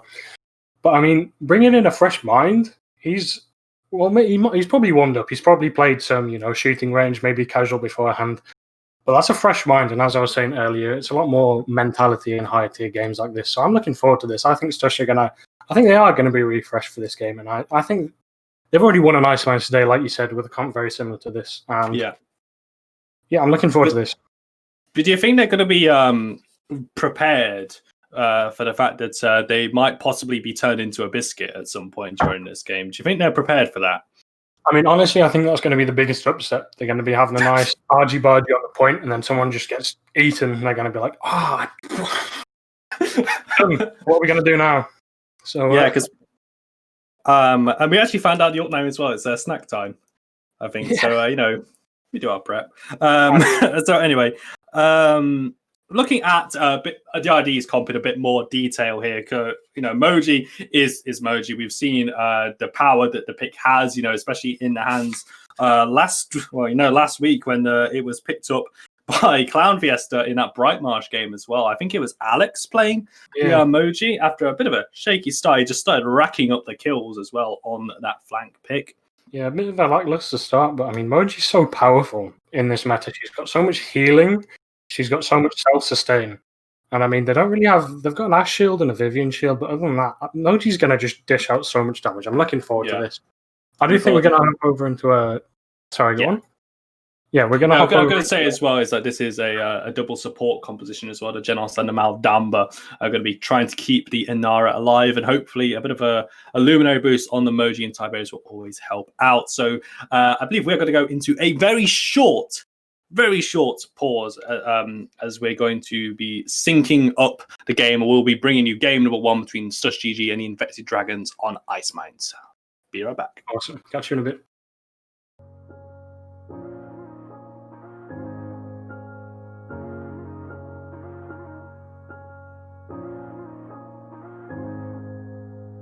We could play blank, blank, 182. Lay around the house and daydream till the afternoon. Thinking about the times that we had when this was all that we knew. When this song was still new, when this all was still new. We could play blank, blank, 182. Summertime nights that we had staring at the moon. Laughing at our own jokes, acting like they were new.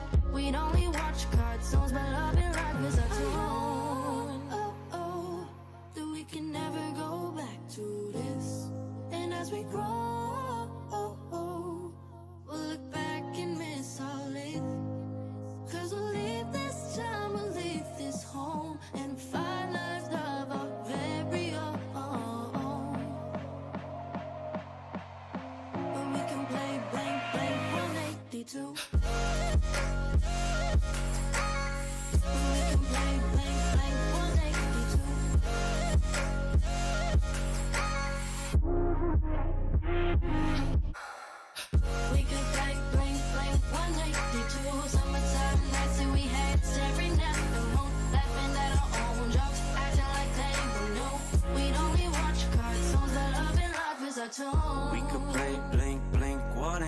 to drive around our cars and pretend. Okay, welcome back to the first game. Stush GG versus ID on the not overly played map of Ice Mines. We haven't seen it very much this tournament.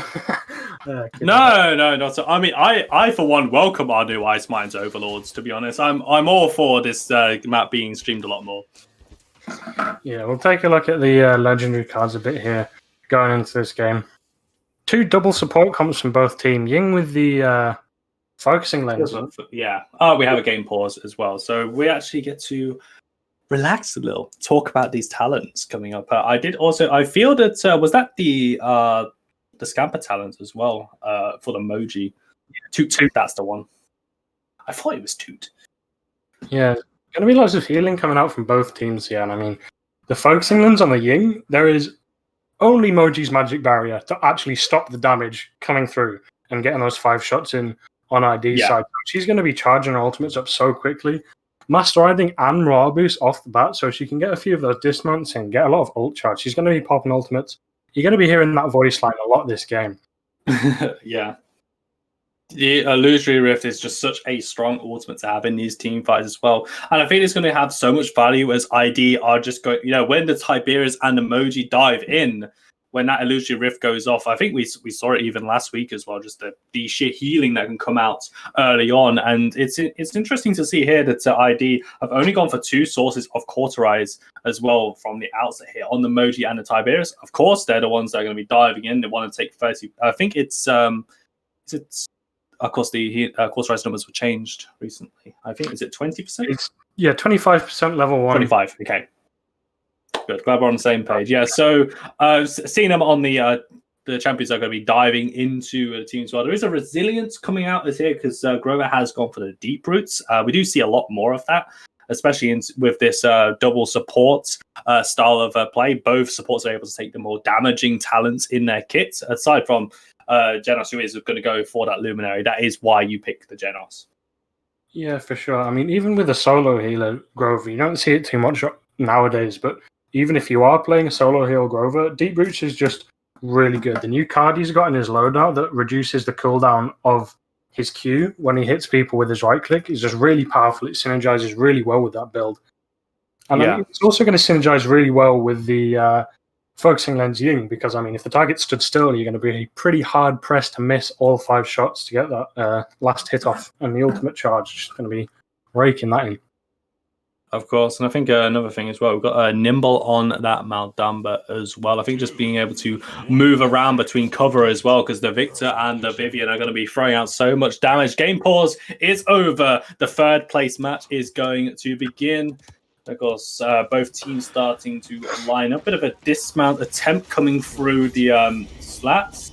Chakram's coming out by chair on the Tiberius as well. Looks like the fighting is going to be on the right-hand side. Vivian going very low, immediately has to back away, will be healed up. But the Chakrams from Tiberius starting to find their mark. No kills just yet. There's 2 magic marks able to be consumed by Bojan Totti as the cloud is going down. 75 HP, and the grenade will take him out. He couldn't get healed in time. The wall is thrown up as well. ID have got control of the point, but Cairo taken down as well. Fitzu, really nice shots with the Inara basically thanks to finish him off here. Chair just throwing out damage with the Chakrams, and Stush starting to get the kills here.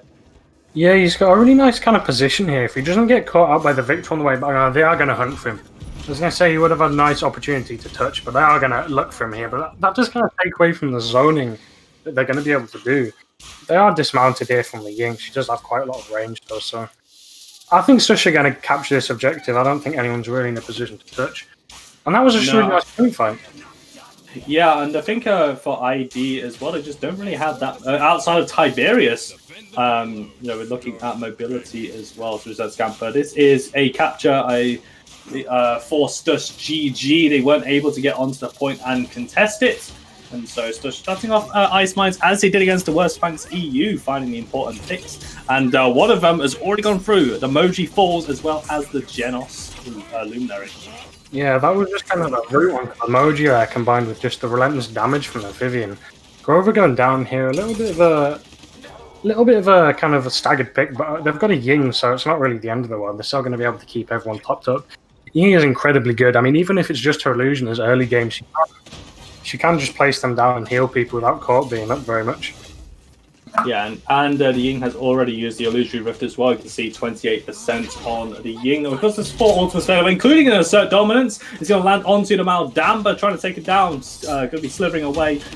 Here comes a Shoulder Bash as well, looking for something. But the Dread Serpent will be committed here onto Workman's Ash. Remains alive. No one died. 2 ults were committed by either side. Through time and space, will find nothing. The barrage as well has been committed by the victor, and we're going to go into a game pause.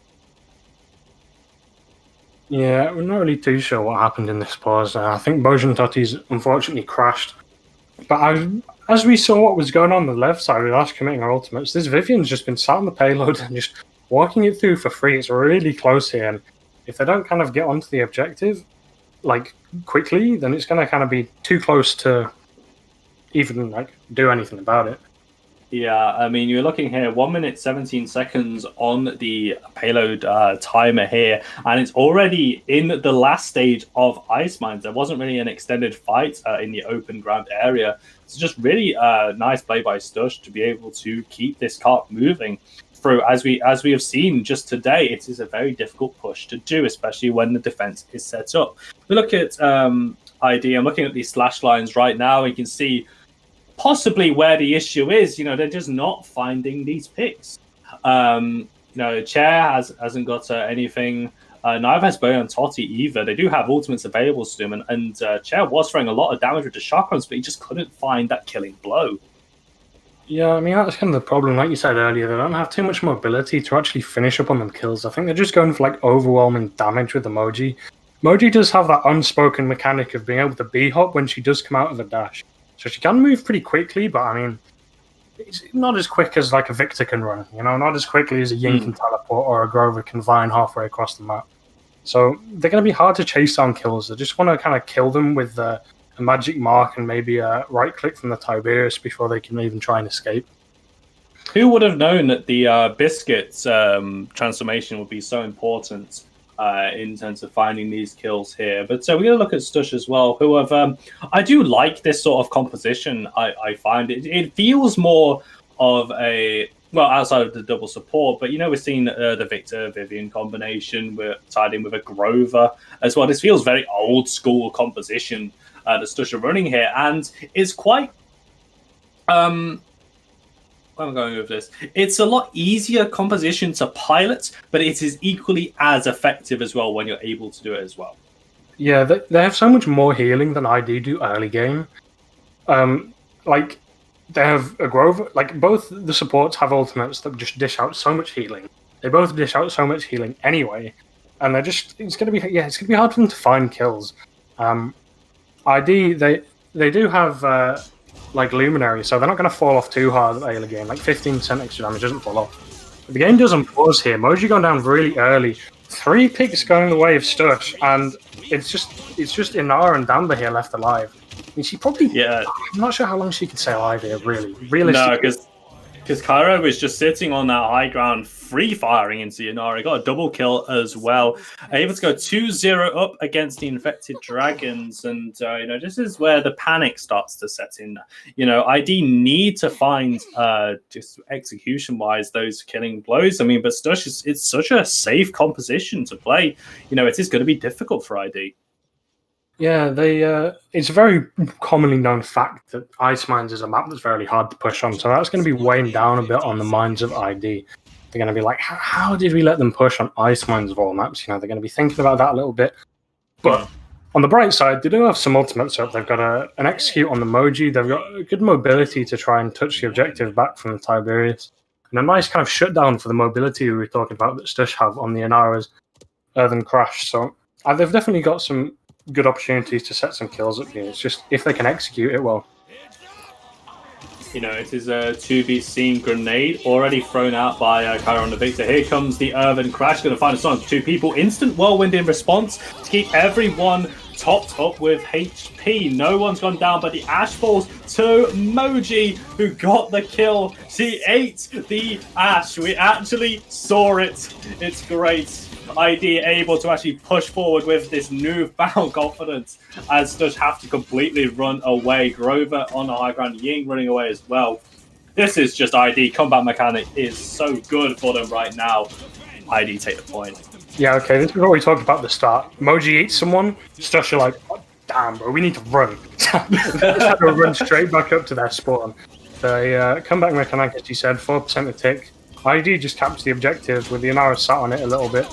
And they just can't even do anything about it. A really nice grip and Dambrel to kind of try and get some picks, but they don't even get the picks. Cairo with no, triple kill for Cairo on the Victor there with the barrage.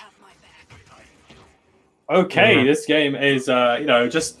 I think the effects of Moji eating someone has just worn away now. It is a very slight debuff, only 1 or 2 actions or something like that. Ooh. So killing spray here for Ying, taking down Tiberius with the range. As you can see here, just focusing lens, 252 bonus damage from hitting all 5. As the Inara rushing forward, Cairo takes that kill away. Double kill for Ash as well, and ID are starting to be pushed back into their spawn. They're the ones who are on offense here. I mean, when you talk about banning snipers in draft, you don't think about Ying. That snipe was so long onto that, I think it was Moji? Tiberius, yeah. Just doing 80 damage and somehow cleaning up the kill. Look at the damage she's doing here onto an Inara of all characters. She's got so much DR. And she's just 1v1ing it. She's just like, I don't care. You can take as much DR and healing as you want. I'm just going to kill you. I'm Ying. I can heal myself. I do more damage than Makoa does now, so why not? Absolutely. And, I want to talk about this going for ID as well. They've got to do the push twice, essentially. They have to, first of all, get out of their spawn, and then they have to get through the middle of the map, and then they have to push it up. And they've got 40 seconds to do so of breaking the time. Moji pushing forward. There is a pick onto Kernzy's Vivian as well. The impasse thrown down. But it's only really just blocking everyone away. They're trying to focus down Ash, and they will find the pick, utilizing that impasse. Ying having to look to teleport away, but no, she's going to turn and fight. Focusing lens, man. I mean, it's really good.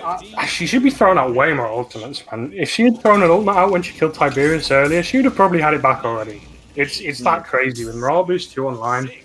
And you saw them impasse in that Ash there, and she needed to die way quicker than she did. They could have pushed up a little bit further. They could have actually kind of pushed them back into their spawn a bit with that stagger, but they didn't kill her quick enough, and now they're just kind of contesting around this choke point. Very easy choke point for like Ying and the Roots and the Grover and the Ash with the AoE. They can just kind of do so much damage. Moji surviving here, kind of keeping some ult charge. Doesn't really matter. Yeah, a bit of the healing coming through from Toot there, but for ID, this is more than what we wanted to see from them. It is Totti finding 4 kills, getting 4 as well, 2 for Tiberius. Find a way through, but of course Stush with that defense go to match points for this one here. A single capture will take us out of Ice Mines into game number 2. So for ID, they do have the comeback mechanic available to them once more, and they're going to be feeling a little bit more confident, I think, after this one. But Stush, you look at net worth, they're just completely in control here. 4. Yeah, I mean, I think what you need to do here is kill the Ying. She's undying. She's literally 21 elim streak. If you kill that Ying, you would get a lot of credits, a lot of ultimate. Well, maybe not a lot. She doesn't have very many finishes, but she's got a big streak. You'd get some ultimate charge back off that. Yeah. Yanoso being committed doesn't actually find anyone, unfortunately. Damn the commitment up as well. Reds. Okay, the pick came through onto the Ash, but it's just a certain dominance away. There's the Illusion Rift on top of it as well. The snack time goes wide. Totti can't find a pick and walled inside the house for Cairo to remove straight away.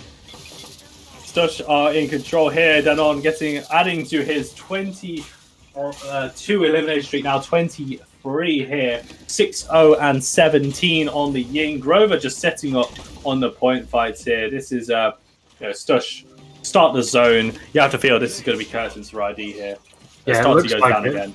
They've got an Tiberius ultimate to touch, but yeah, they're going to go for that. So I'm facing they were going to touch, but it's just the rest of his team being. Oh, the deep roots. He's just kind of dancing around. Yeah, the picks go the way of Stush. They're going to cap this for sure. Damba kind of on his last legs. Yeah, Ying is on an unstoppable streak as well, and you felt that ID just had to do something there in the end. The Tiberius play was desperate, but you saw the kills coming through on the other side, and Stush will take a very convincing victory here on Ice Mines. Yeah, I mean, that was just a question of so much healing, the Ying, and so much damage. Ying and Grover, if you're playing the talent that Ying was playing, she does so much damage, and Grover, even if he's not playing damage Grover, he can just throw axes. You can just throw axes straight down like long lines of sight that you have on Ice Mines. You don't even need to really pay attention to aiming, like people just walk into them because of the line of sights that you throw them down. And you just focus more on healing. You still do in crazy amount of damage, and I mean, that Ying, undying the entire game, that was really well played. Yeah, I mean, what else can we say about that? 6-0 and 6-0 and 17, I think we saw just before the end of that game as well. So, dare we say an MVP performance from the Ying? I think so. I think we will throw the MVP badge out there for game number 1 here on the Ice Mines. Okay, right, but 2 very different compositions. I think I touched on it a little bit in the game pause. We had, Stush's composition is a lot easier to pilot, and it felt more that ID were relying on too many things. They were relying on Tiberius to get the damage down, diving into the backline and getting the kills, relying on the same for Totti as well, and that just didn't happen at the start. And by the time that the kills actually started going their way, Stush were way too far ahead on items, way too far ahead just in the play. It always felt like they were one step ahead. Yeah, I mean, they were kind of relying on the Moji there to deal so much damage, but they just didn't have enough. One thing that kills Moji, right, is long-range poke. They've got a Grover. Ying's got pretty good long-range poke. They've got a good long-range poke. And Moji, she has to be pretty relatively close to people. And I mean, on Ice Mine's a point fight, it's kind of easy to get close to them. But I mean, she did get walled in by a teammate on the last point fight. A bit of a miscommunication issues. And yeah, I mean, the Moji just couldn't. Moji's really good, as I was saying, but she's very hard to pull off. If she's countered by long range poke, then it's going to be very difficult to pull off what Moji is really good at. I mean, she's good at eating people as well, but that's not the main reason you pick Moji. I mean, well, from the sounds of it, from what we've been saying about Moji turning people into biscuits, that's kind of the only reason you would pick Emoji. But yeah, I do. I 100% agree with you on a point there. You're relying on Tiberius and Moji to close the distance on people, but this comp that Stush were running just kept him at arm's length and able to completely kite it out as well. So yeah, very well played to Stush GG as they go into game number 2 with a point on the board in this best of 3 sets. ID, I feel, is going to be a little back to the drawing board, but we do have a draft coming up for game number 2, and this one is going to be on air quotations, check notes. Bright Marsh. Yeah, no Bright Marsh game. I do like Bright Marsh. Bright Marsh is a good map. I feel as though that first game was a bit more of the difficulty of drafts. They're both very good teams. They can both win easily, but I think it's very going to be decided in the draft if they have an easier draft to play or a hard draft to play, if they can pull it off. If they don't pull it off. And I mean, they picked a Sky, but they haven't IO. I'm not sure who they have on Stush GG side that they let the IO go through, but IO is. Everything just makes sense. Okay, that's why they picked the Sky. That's why they picked the Sky. That does make sense if you ask me. Okay, but for other purposes, we'll do this, of course. So the drafts coming through. So on the side of ID, Willow, IO, Sky, Ash, and Zin, and for Stush GG, Makoa, Inara, Terminus, Maldamba, and Fernando. I mean, I'm happy to see a Fernando. We've not seen Fernando at all in this tournament, so I'm happy to see that. I don't think I'm not as happy as I would be though if I just saw Fernando in a more traditional composition here. I think Stush really wants to retort the whole how many you can never have enough tanks, to be honest here. Wow. I would have definitely seen this a couple of years ago, a year ago, picking 4 tanks, but I mean, now it's Makoa and Fernando, they aren't what they used to be. I used to be a Fernando one-trick, top damage every game. He was so good with that brand. And now he's still good. I did play him a few days ago, and I was still carrying on him. But, I mean, in a competitive not game, the same. Yeah, in a higher tier game like this where there's communication, there's people actually buying Cauterize. People, getting out of court. I mean, Fernando... if he hits a really nice fireball, he can do loads of damage. But as long as Idea like they can peel well enough. They can shove down an Ash shield, and Io's going to just heal all of that damage. And I mean, Yeah.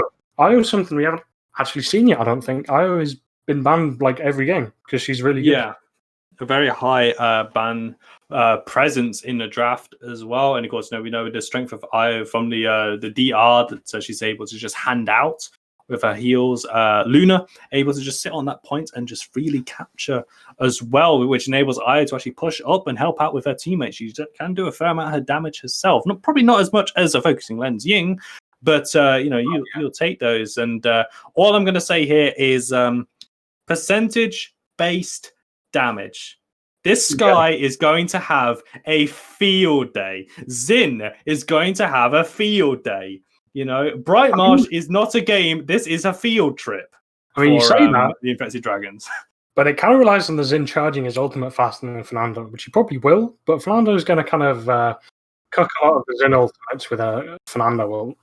But yeah, I mean, I'm really upset that we can't see the scoreboards at the end of the game just due to some mishaps in the back end of everything. But I mean, in my head, Sky does at least 300k damage. Easy. No problem. This is poison bolts don't have fall off. That's the thing we want to bring up here anyway. So I think we are going to head into a very brief pause so we can sync up and bring you this utterly bonkers game of Bright Marsh. I don't think you guys will want to miss this one. We'll see you guys in a few moments. Take care. Yeah.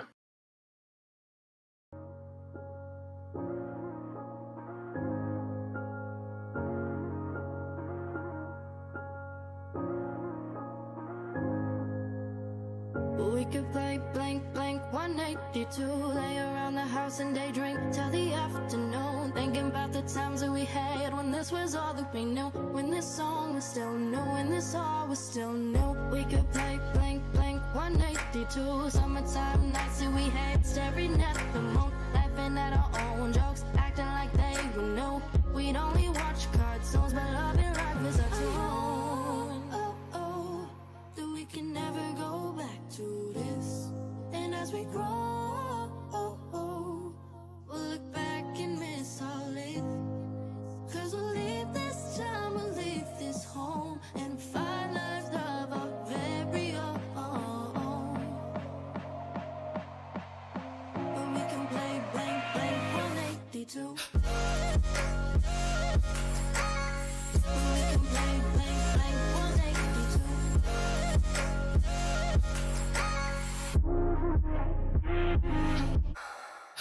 We could play blank, blank, 182. Summertime nights that we had, staring at the moon. Laughing at our own jokes, acting like they were new. We'd only watch cartoons, but love and life is our tune. We could play blink, blink, 182. Drive around our cars and pretend that we never grew. Sneak out of the house every night. We were young and confused. We never made curfew. There was too much to do. We could play blink, blink, 182. Chasing all our dreams with Red Bull and Mountain Dew. Hangover so bad we would sleep until the morning was through. Yet start again cause we knew that there was nothing to lose. That we can never go back to this. And as we grow, we'll look back and miss all it. Cause we'll leave this time, we'll leave this home, and find lives of our very own. But we can play blank, blank, 182. But we can play blank, blank, 182.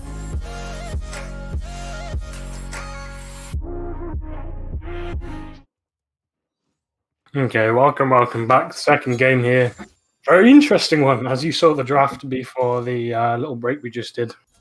4 tanks on the side of Stush. They've gone in with Yeah. I would have expected to see this around season 2 of MLL. A year ago, I would have picked 4 tanks, and I wouldn't have been too shocked. It could definitely have worked. Tanks are insanely good. Like a while ago, before all the cauterized changes and the record changes and stuff. Yeah. We do come into a pause here. Let's take a look at all the talents. I mean, Debilitate is no surprise whatsoever here. But I do want to see what on earth Stush are going to be running here. So they've got the half shell tremors on the Inara, and we were talking about this as we were trying to sync up as well. So it's going to be a fair amount of value out of it as well. Just having a second charge on your wall just to create enough space so people can actually leave Cauterize as well. Looking items as well. Everyone seems to have gone onto the Rejuvenate party here for Stush GG as well. Apparently, I know what they're doing here. They're putting a wall behind them. Fernando's going to stand in front of them. Terminus is going to wail on them with the axe. They're just going to trap him in between both of them. I feel like that's what's going to happen. I'm not too sure about the Cauterize not going with Court. I don't really know what they're doing here. I'm trying to catch someone out with walls, I think. Okay. I mean, you hear about these things in Overwatch, bunker compositions. This is, I think, maybe taking it a little bit too extreme here. Yeah, I've not got anything on this one, guys. There's a hook in the line. Oh, it was a bait for the Willow. I mean, but hang on. The point, guys. I mean, okay, the Willow was a great pick and all. Point. Okay, right. I've only done once, so I'm not really. I don't really know what they're doing. That's only going to work. Got anything on this gauge? I don't. They have actually just bunkering themselves inside this building. I mean, what I would do if someone free picked in my rank game. It doesn't look like any sort of well thought out. I mean, obviously they thought about this plan, but they haven't. Yeah. However, I feel that they have completely neglected the whole Paladins Siege game mode when thinking about this. No. They can contest the payload. Now here. Okay. They're just not going to let them push. I will concede that point. They're going to get items because they're not going to be able to push this payload. And they got die as well. Okay. Well, okay. I see this. Ever the innovators. Okay. They're going to get so much credits because all 5 of them can stack on this side of an hour as well, gain credits from contesting the payload. And the last point fight, they're going to have so many items. And I'm hoping they're not going to do the same thing on the last point fight. That will be a bit stupid. I'm just waiting for Willow to actually throw the seedlings into here. We have seen that a few times actually. Yeah. But like the shield, the half shell and the Fernando shield, just able to stop the Willow seedlings. I'm feeling that Willow's going to switch over to Wrecker probably for this one. But there is a pick though. The Cairo does fall on the Fernando. Debilitate did not find any target here. They're very low. Terminus is guys. There's a window just there. Yes, Sky, great. Just throw everything in there. That's going to be great here. Because look at their health bars.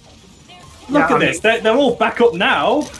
If Sky's time bomb that went in to that room, they would. Okay. Oh, the assert dominance. Oh, okay. Maldamba's gone. This is it. This is where it falls apart. Okay, the creativity we appreciate, but this is where it stops. Teamwork for ID. I think into any other comp without Ash, without Willow can just completely negate all the healing. Without Ash, without Willow, without Sky, I see this actually being a cool pocket strategy that could possibly work. The only thing is they've got to wait. They can't use it on 3-3. That's the only downside to it. Yeah. The Terminus Reanimate comes through, a lot of damage down, and picks just going the way of the tank team for Stush GG. They will successfully defend this one as well and go 1-all. I'm wondering if we're going to see a repeat of what on earth we just witnessed there. I mean, okay, I think I understand it a little bit, but I don't know why they're doing it at the start. I mean, it makes sense when they get to the objective, they can literally stall it indefinitely, providing the Willow doesn't get in a dead zone in there. They can stall it for a very long time. So I don't know. I would like to see them actually try and aggress at the start. Yeah, aggress at the start when Cauterize isn't online, when all that stuff isn't online. I want to see them get aggressive at the start, and if they lose it, then they can go into the house, and if they win it, then they can just kind of do whatever, actually try and push the payload. I think they're going to do it until the 3rd point fight. Yeah, they're going to do this. Here we go. go. This is going to be very. Right, so Willow is just going to Fey Flight, probably going to throw the ceilings in about now because there's no shields up. Half shell was used. And, ID just are now prepared for this at least. They're going to be pushed up immediately. They know. Just saying, they get it in that room. Oh my word. Actually, no, Fernando's just going to open it. Never mind. Oh, whatever. No, assert dominance time bomb. Oh no, but the Dread Serpent was used, so they were ready for it. The assert dominance though is not out yet. The seismic crash is going to be committed as well. Oh, they moved. Okay, no, they're going to still remain inside the building. I don't know. I think this is a throw, if you ask me. Like, yeah, it's kind of cool, but this is a throw. They don't really, like, we know they can't qualify. This is just them having fun. I'm not really sure how, like, you know, it's still a competitive tournament. It's not really what you do, really. Like, you kind of join it to play at the best of your ability. But yeah, it's and also like, oh, okay, assert dominance landing onto 3. I mean, this is what we're going to see a lot. There's the Fernando Immortal coming through here. But yeah, I do agree as well. Like, you know, we're still under, you know, a tournament, to be honest. And also, this is still opportunities because ID and Stush, we know these guys are going to enter in, week out. This is important. Games, you know, get that experience under their belt. This is essentially a free scrim block for them. But I mean, it seems maybe they've got some genuine strategies they don't want to give away. Another time bomb. It kind of seems a little bit disrespectful if you look at it a little bit. Yeah. It's kind of a bit like, yeah, the first point fight, it was funny. It was kind of a joke. Now, if they keep doing it, if they don't even try, it's not really interesting to watch. It's just kind of. So I'm not too sure. I would like to see them not do something like this again. I'd like to see them try on the next point fight, but yeah, I don't think we're going to be seeing that at all here. You know, Dynamage's getting healing down. ID should just push this in, to be honest. So yeah, the Inara falling. I mean, you know, there's not really much of a point here commentating that because well, Nara goes down. Oh no, there's still 3 more tanks that are able to sit on the point here. Cairo melts to the sky. Makoa very low as well. Someone just needs to get the finishing blow within the half shell shield. Kernsey goes down. Workman falls as well. Nara's back up. The contest is real, then it must pick onto Willow. yeah, I don't know. I don't want to see them do it again next round. I want them to actually try. It is kind of a little bit disrespectful if you ask me, but oh well. I guess they can do what they want. They're not really they're not paid to perform in this tournament, so I did push success. Yeah, it looks like this is hopefully going to be you know, going to be over. Well, first of all, I guess we do apologize to you guys watching as well. There's not, you know, this isn't exactly the Paladins we were expecting. A+ for creativity, but marks for everything else are currently very, well, lackluster. If they were actually trying, there are so much better ways they could actually try and do this. It is a bit disrespectful, like we said. Yeah.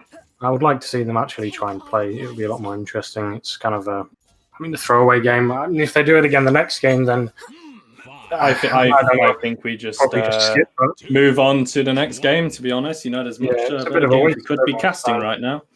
Although I mean, if they do try, then you know. Okay, right. So pushing up, right. So this is where, you know, you're theory crafting about this. The Fernando Immortal is going to come out here. There's so many low health bars. Everyone's going to be stuck at 1500 HP because that's what the Fernando Immortal does. Stun goes out from the seismic crash. The assert dominance is beautiful. This is what happened. The theory crafting, you know, Gage, I appreciate the effort. You know, they just sit there, contest, get as many credits as they can, get as many points available to them, and then simply just overwhelm ID. But I think ID's comp, you know, Sky, Guillotine's in. It's perfect for this. And also that dead zone on a Willow as well. So fair play to ID for completely outdrafting 4 tanks is not a difficult thing, but they definitely handled it brilliantly here. Yeah, like we said, there were so many better ways they could have tried to pull this off by actually contesting the point at the start and then going into the house as like a little bit of a pocket strategy at the end. But it just seemed like a bit of a throw. Hopefully they will try next game. It is still 1-1, so they do have another opportunity. Version tight with a nice double kill on the Sky. They are kind of getting back onto the point. This Sky, as we can see, quad kill, Penta. Penta. No, Danny Matrix stole the Penta. Yeah. Okay, well, I'm not really sure what to say in the post-game breakdown for that one, Gage. Have you got anything? No, nothing much. Next game decides it all. Hopefully they don't do something like that again. Yeah. It's very I think what we best do is we say, well played to ID for finishing that one very quickly. Yeah. And I think we just go on to the next draft, honestly. I've got nothing else to say on that. Yeah, me neither. Well, short break. Okay, so pick up the notebook here. So game number 3 is going to be on Ascension Peak between the Infected Dragons and Stush GG. Of course, the set is tied 1 apiece. Winner of this game will receive the crystals, which is what they are playing for at the moment. We're going to look at the team compositions when they come up. So for these... yeah, sorry, Kitch? Sorry, I said, and I mean, qualifying each week, I think the position actually does matter. So I think each week at the end of the day, it's only 4 teams that qualify at the end. So I think coming 3rd place over 4th place, it could be the deal breaker at the end, no? As far as I'm aware, they kind of work some stuff out in the back end, see who won by more and things like that. But yeah, sorry, going into the first draft, we see Maeve, Io, Inara, Grover, and Victor on the side of Stush, which seems like a much more normal draft and hopefully a much more normal game. And also on the side of the Infected Dragons, the Strix, Khan, Maldamba, Terminus, and the Androxus here. So let's hope this is going to be a much closer game here. We're seeing Totti playing the Strix once again. He was actually, had a relatively solid game when we last watched the Infected Dragons play last week. Some pretty nifty shots, some nice shots. I think it was just a bad composition for the Strix, in my opinion. You can argue me if you want, but but do you think this is a much better composition for the Strix? Khan, Damba, and Leandro. This is definitely a much better composition. I mean, they do have a Terminus and a Khan, so they can contest 2 sides of the map at once. And I mean, yeah, they can definitely alleviate some pressure from the Strix to kind of leave them kind of in the back line. They've only got a Maeve, really, and maybe some nice well-placed shots from the Grover to kind of disrupt him just playing for free. So this is definitely a much better game. He's going to be a lot more free if they play it correctly. And yeah, I think he's going to have a much more fun time in this game than he did last week. Absolutely, yeah. Okay, and of course, another thing to pick up here is that the IO came through as well. Of course, and also, I think IO's going to be on the Maeve. I feel this one, assuming that we actually have a proper Paladins game, is going to be more relying on paper, at least. We're looking at the Androxus versus the Maeve 1v1 to pretty much decide, it's going to be a 4 versus 4 on that stage area, and then whoever wins the flanking fight, very similar to what we see on Jaguar Falls, for example, as well. So it's going to be interesting to see how both teams really approach this game here, and I think we are about ready. So we're going to go into a very quick pause, sync up the games, and bring you game number 3 of this first place playoff between Stush GG and Infected Dragons. Awesome.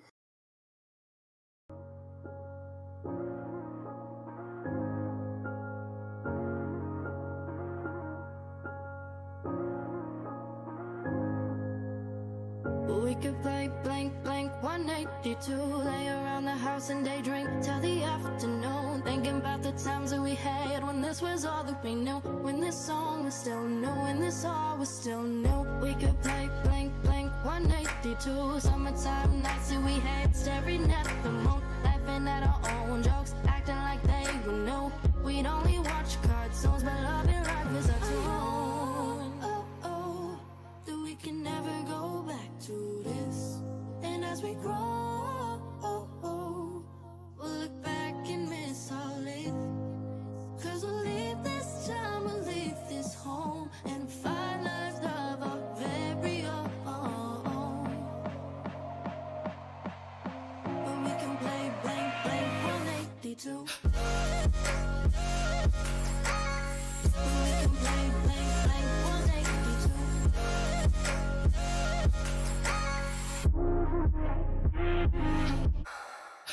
We could play blank, blank, 182. Summertime nights that we had, staring at the moon. Laughing at our own jokes, acting like they were new.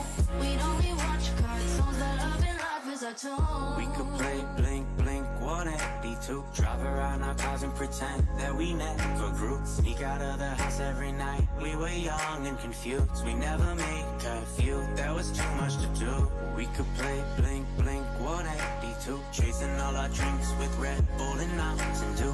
Hangover so bad we would sleep until the morning was through. Yet start again cause we knew that there was nothing to lose. That we can never go back to this. And as we grow, we'll look back and miss all it. Cause we'll leave this town, we'll leave this home, and find us love our very own. But we can blank 182. We can blank 182.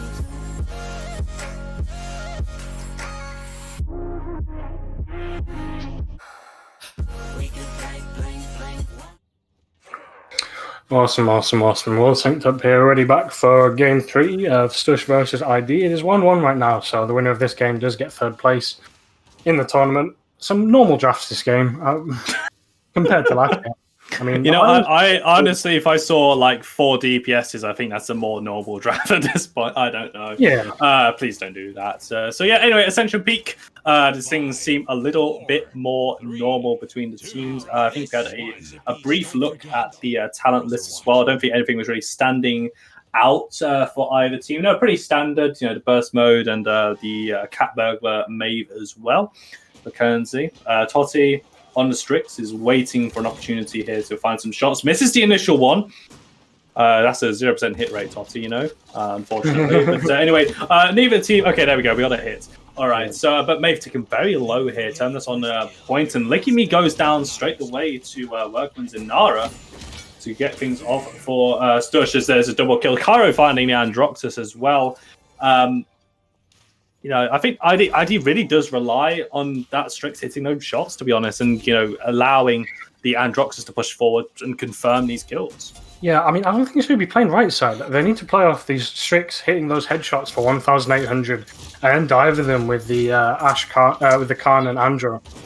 But I don't know if they play kind of passive, allowing the Strix to actually see anyone, because as you saw there, no one was peeking him. It's high level gameplay. No one's going to peek the Strix if they know where he is. They were just waiting for him. And, yeah, Strix is back in that window area. There is a pick onto Currency, traded with the Khan. Likimi goes down as Deep Roots from Denom was taken. Nice combination. Totti is the next target from that Grover, and you're going to find that the Strix is going to be very, very pressured by just the Grover axes, to be honest. Remember, of course, Grover's throwing axes do scale with distance that they travel. It's not Ferocity Grover, but it's still going to be a nice chunk of damage as there's onto Currency. He does dish out loads of DPS, like I said in the game before. He just kind of spams those angles. But they're kind of pushing up a bit far here. They're getting a few picks to kind of stagger them out a little bit. It's going to be very difficult to kill people early game with IO. Like the DR from IO, the healing from Grover, the healing from Inara's right-click, she gets increased healing. It's going to be very hard to actually get them off the point. They need to kill something else, like the Maeve first, and maybe the Victor, but not really seeing that happening. No, pick onto the Androxus. Stush are still in control of this point area. Overpower is going to be whiffed. That's a big cooldown. You can see Stush instantly looking to punish as well. The Khan shield is bursted down, rooted up by the Grover, and taken out completely. 5 ultimates available for Stush GG. They're finding the picks onto ID pretty much where they please. Stush are really dictating the tempo here, and going into this deciding fights, it's really up to ID to start committing ultimates, because I think Stush are pretty happy to just rely on their draft. Yeah, this is where this is decided really, because they should defend this. They've got a Strix on the high ground, they've got a Khan, they've got a Terminus. This is where the Strix can free fire. This is where they can get all the healing they want in from the Damber. This is where they just can't die because they can go back into the spawn doors. They should defend this. There shouldn't be any way that they can really push it through realistically if they play this correctly. And they're pushing them back right now. They just kind of want to play passively on the high ground. I mean, you can't die in spawn, so you just play around the spawn doors with the Strix, with the Maldamba. The Andro can dash into them. Khan's pretty survivable early game, so this should be a good defense for ID. Yeah, 30 seconds and this deadlock really hasn't been broken. Pick onto the Androxus. That might start something here, so Stush have a numbers advantage. Fitsu falling as well with the reanimate available to him. He's going to be committed as well. The explosion comes through, not going to find any damage. Double kill for Cairo. as well as determine it's going to be the next target. But there's the kills. Toti and Khan finding the damage. Kyra will remove the Androxus, but Inara's too weak. They're relying now on a Victor to contest the payload, and he can't do it. They have to back away, and this just looks like a solid defense here for ID. Yeah, that was But really GG nice. will concede. Yeah, that was a really nice play from Licky there. We weren't quite seeing it, but a few people died from a Stush side. There was a couple of picks from Stush there onto ID, and Licky was there in the background. He got a couple of picks back. He got a nice stun to the mate. He just kind of survived. That's what Khan's really good at early game when there's not things like Wreckers online, where he can just shout himself and gain like half his health back with 1,000 heal. He's very survivable, and that's what he did on the left side of the map. Sorry, he just kind of tanked and just kind of stood there and distracted them, not allowing them to get any other picks. And nice defense. Yeah, and we're seeing the value of Totti as well on the Strix. He's 4-1-1, and also he's topping the damage charts as well. So I don't think a lot of it did go for that defense for ID as well. As you say, it's such a very defensive centric draft that they've gone for here, and there is of course a concern that you can't have everything on defense. You don't win the game by defending. You have to still prove that you're able to go toe to toe in these initial engagements, and Strix has already gone down straight away, and Stush are just overwhelming them at this point. Yeah, that was a nice barrage from the Victor here onto the Strix. So we've talked about this before, maybe not in this tournament, but you can just barrage a Strix when he's invisible. He's not untargetable. Yes. You can still die to that barrage. 9 kills. Yeah, this Victor's just he's not been pressured. He's just kind of 12-1-5. He's basically not died. He's just having a really good game. He's having a good time. Yeah. Androxus looking for the pick onto Cairo, but Chat is just removed from the IO. There's the Be Gone! Farewell, Terminus. It was nice knowing you, buddy. Oh no, that was the Khan, my apologies. But anyway, Khan has no overpower, IO has no overpower at this point here. Two kills coming through, Kanzi and Workman linking up there. The Inara pushed up. No, she can't die. No, she can't be pressured here, and it's just more than willing to let this point just push up here. Yeah, for sure. I mean, they're trying to get aggressive now. They want to get the Strix off because, as we saw before, it's really hard to push with the Strix. Like, he's not on the high ground right now, but when he gets to that high ground and he just kind of dodges into the spawn doors, he can be very hard to deal with, especially when, it's just a Mave. It's not like they've got another tank to push up with a Mave. It's not like they've got certain dominance to try and take her out. And yeah, and they get a nice kind of initial thing here, but they get a pick onto the Androxus, so they're committing some ultimates. The Barrage committed here. And, and I think this is just, Stush just want to break this deadlock. And I was going to ask you, Gage, we know the strength of this composition when it comes to the defense here on Ascension Peak. What does Stush need to do to break it? Well, if they really want to push this, they kind of need to commit an ultimate. They want to commit like a Mave Midnight. Yeah, like they're doing now. Strix cannot see through Mave Midnight. You can't cleanse it by going to the spawn, nothing like that. They want to commit some ultimates, maybe a barrage if they had a barrage to pick up onto the Strix. But yeah, they commit some ultimates right here, right now. And yeah, like I say, Strix can't do anything if you can't see them, Yeah, and I think it was also really well played by Workman's and Nara as well. See her use the impasse to jump up onto that balcony and just immediately get in the Strix's face. Midnight can't see anything, and now as soon as the Midnight clears off, there's just an Nara in front of you. Sure, easy target for the Strix to get his damage numbers up, but one shot into the Inara is a shot that isn't into the Victor. It isn't into that IO or that Mave, and that's what Stush did in that one. Yeah, Inara with 50% DR, she can kind of just absorb a lot of stuff. Yeah. When you say really good team fighting ultimates, you more think of ones that do a lot of damage, like I don't know, like an overpower, maybe not damage, but an execute, like a dragon punch. But Midnight, in my opinion, is one of the strongest ones. Just disallowing the enemy team information and allowing you to get to wherever you want to be without the enemy knowing about it. It does fall off with resilience, but it's really good. Really, it's an ult that you can't really quantify, because everything else does a stun, a slow, a damage, or something. But how do you quantify not being able to see for 2 seconds?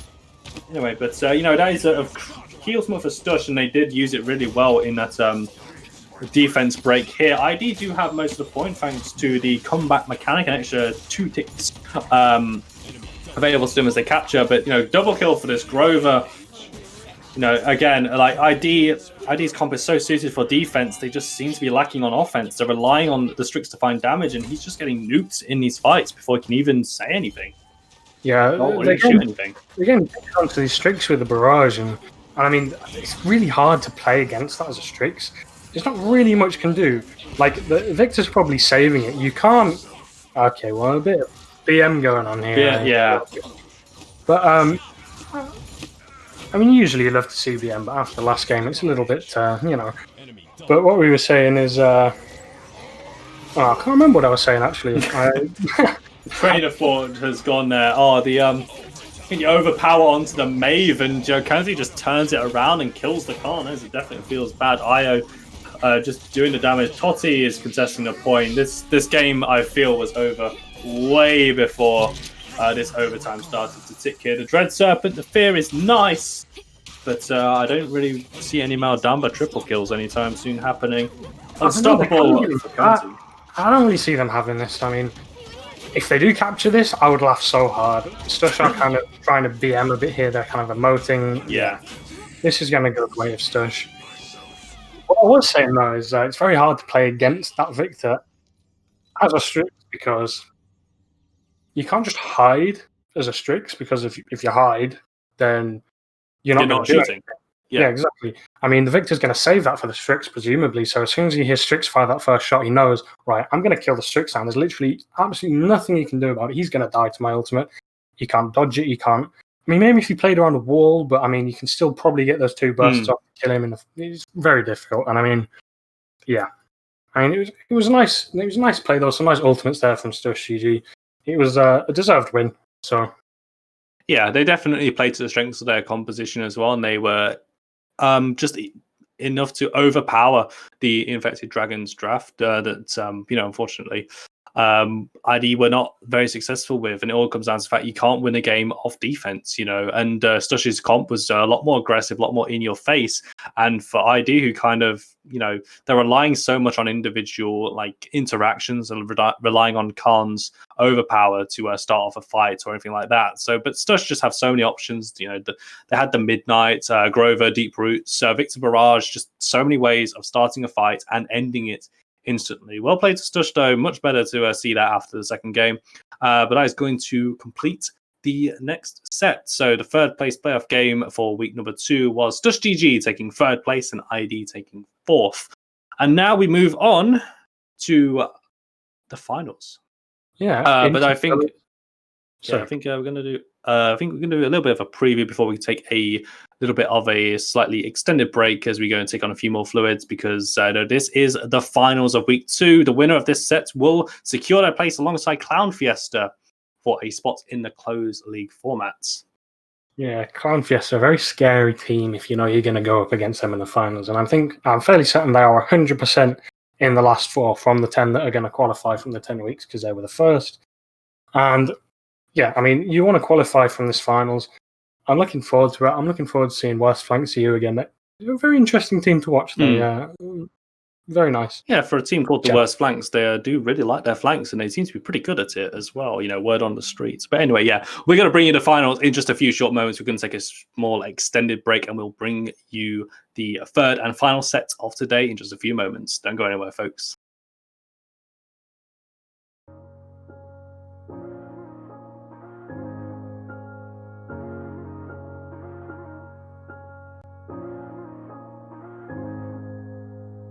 We could play blank, blank, 182. Lay around the house and day drink till the afternoon. Thinking about the times that we had when this was all that we knew. When this song was still new, when this all was still new. We could play blank, blank, 182. Summertime nights that we had, staring at the moon. Laughing at our own jokes, acting like they were new. We'd only watch cartoons, but loving life is our tune.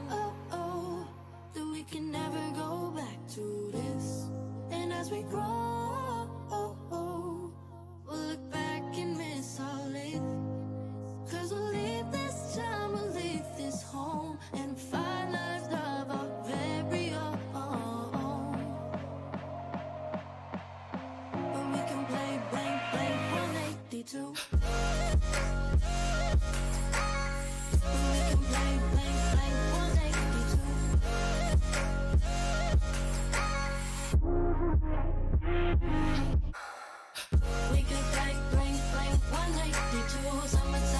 nights that we had, staring at the moon, laughing at our own jokes, acting like they would know.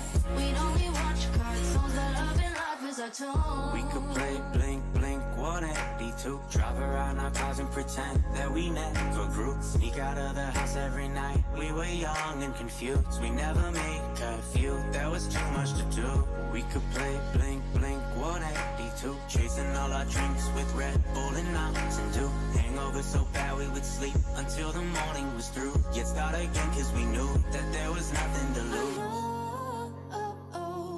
That we can never go back to this. And as we grow, we'll look back and miss our life. Cause we'll leave this town, we'll leave this home, and find our love our very own. But we can play Blank, Blank 182.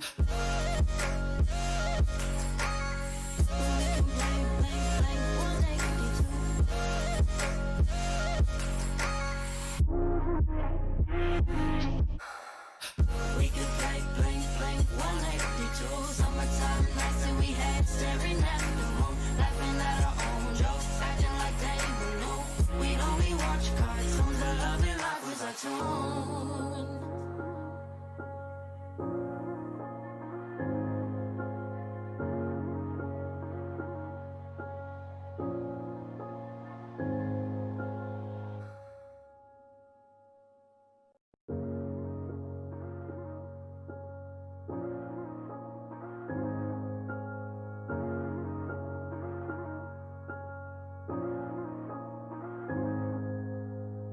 We could play Blank, Blank 182. Lay around the house and daydream till the afternoon, thinking about the times that we had when this was all that we knew, when this song was still new, when this all was still new. We could play Blank, Blank 182. Summertime nights that we had, staring at the moon, laughing at our own jokes, acting like they would know.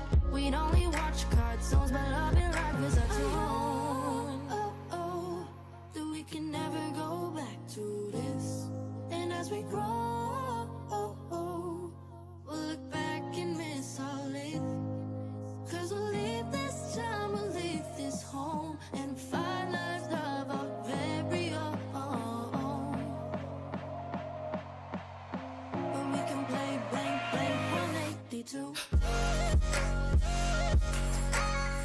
We can play Blank, Blank 182.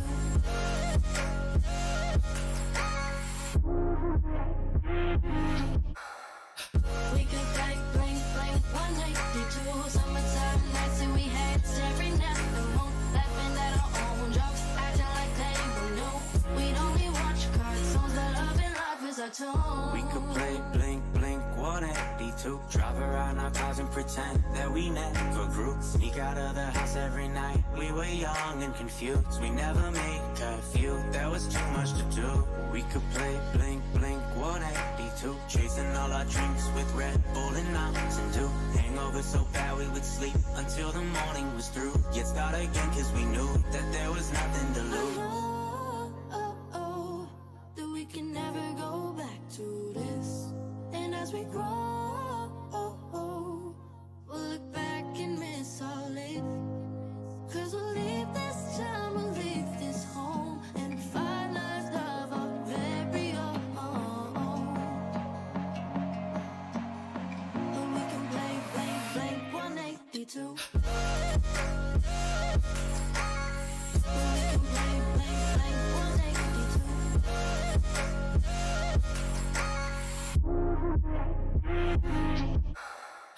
We could play Blink, Blink 182. Summertime nights that we had, staring at the moon, laughing at our own jokes, acting like they would know. We'd only watch cartoons, but loving life was our tune.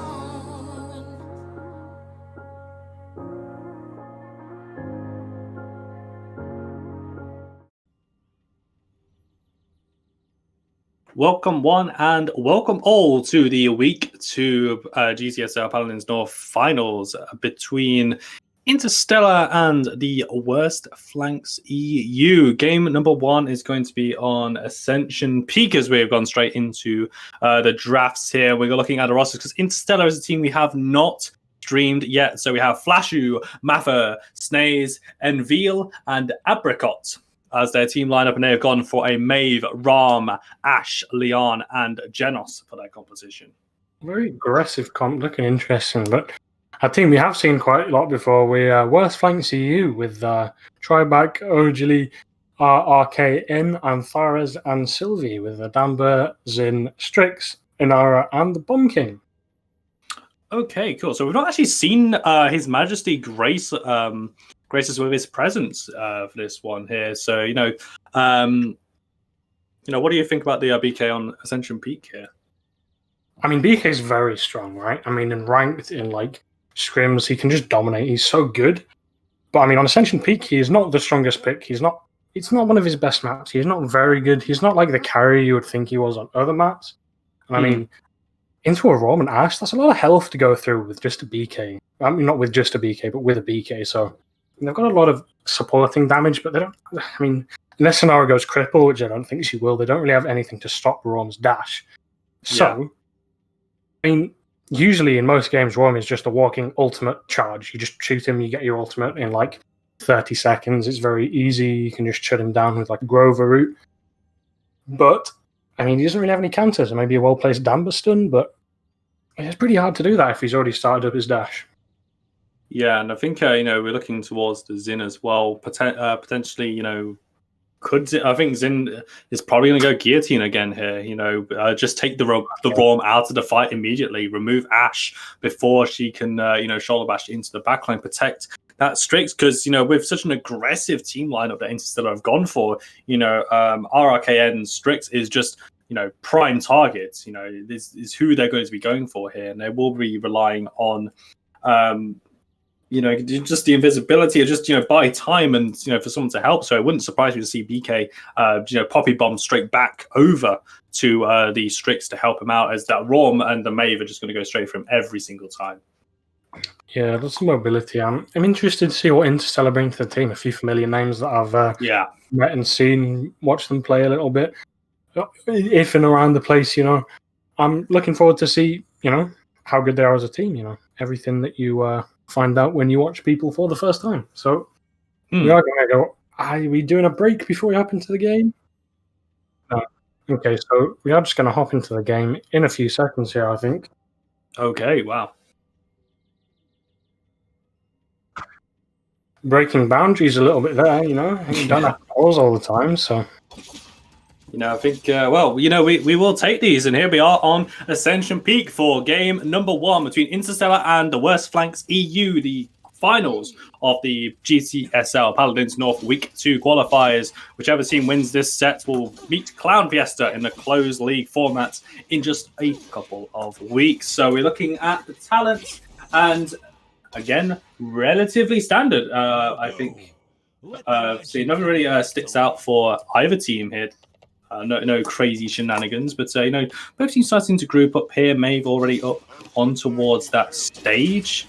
Blue team, Insta are very split here. They've already got a pick onto the BK as well, so a huge pick to find. Ash takes down that Strix. No one to protect the Strix there at all. Only has to back away with the world, but Interstellar kind of beating West Flanks at their own game here with the flank. Yeah, I mean, they've got so much aggression. They've got a Genos with a Maeve, Ash. Every single one on their team is just like they can dive if they want to. They're really good at diving. That's what they are for. Now Ash one, that's why you pick them. They're crazy good at being aggressive. And that first fight that they just had is exactly what they want to have. They want to just kill everything. They don't want to have to stand on the point contesting and Inara killed by Maldamba. That's just not in their best interest. So and Veal on this Leon has had so much value out of the Valor shots. Finding multiple members with the 800 damage proc, finding headshots while Leonara has to back away. She is still a Leon at the end of the day with 2050 health, so BK can chunk her out. But for a composition, I think West Bank EU, the Strix is going to be really helpful here, but not really what they want to be in this situation. They do get a pick. It's just Interstellar doing their own thing, to be honest. So already I can see that these guys are confident in their aggressive plays. Yeah, I mean, the presence from Leon with Eminence going up to 1,200 on this map is really good. There's lots of long sight lines. I mean, I wouldn't be surprised to see them commit an ultimate here, maybe a Rom ultimate, just charge pretty fast. Maybe not, though. They do lose a pick onto the Mave and then a pick onto the Rom, so they do actually get this defense kind of, I mean, at the very end of the push, but you got to start. Yeah, I mean, it feels like Interstellar just want to really group up as 5 again and just, this is merely a break. This is for a chance for them to go and grab a drink or something before they're able to go straight back into this one. You can see Leon hitting their long shots already, but BK is able to spot a few things, especially on that ROM, because when he's charging up his minigun, he is a very immobile target. I mean, this linebacker dash is the only real mobility he has as RKN takes down the Leon.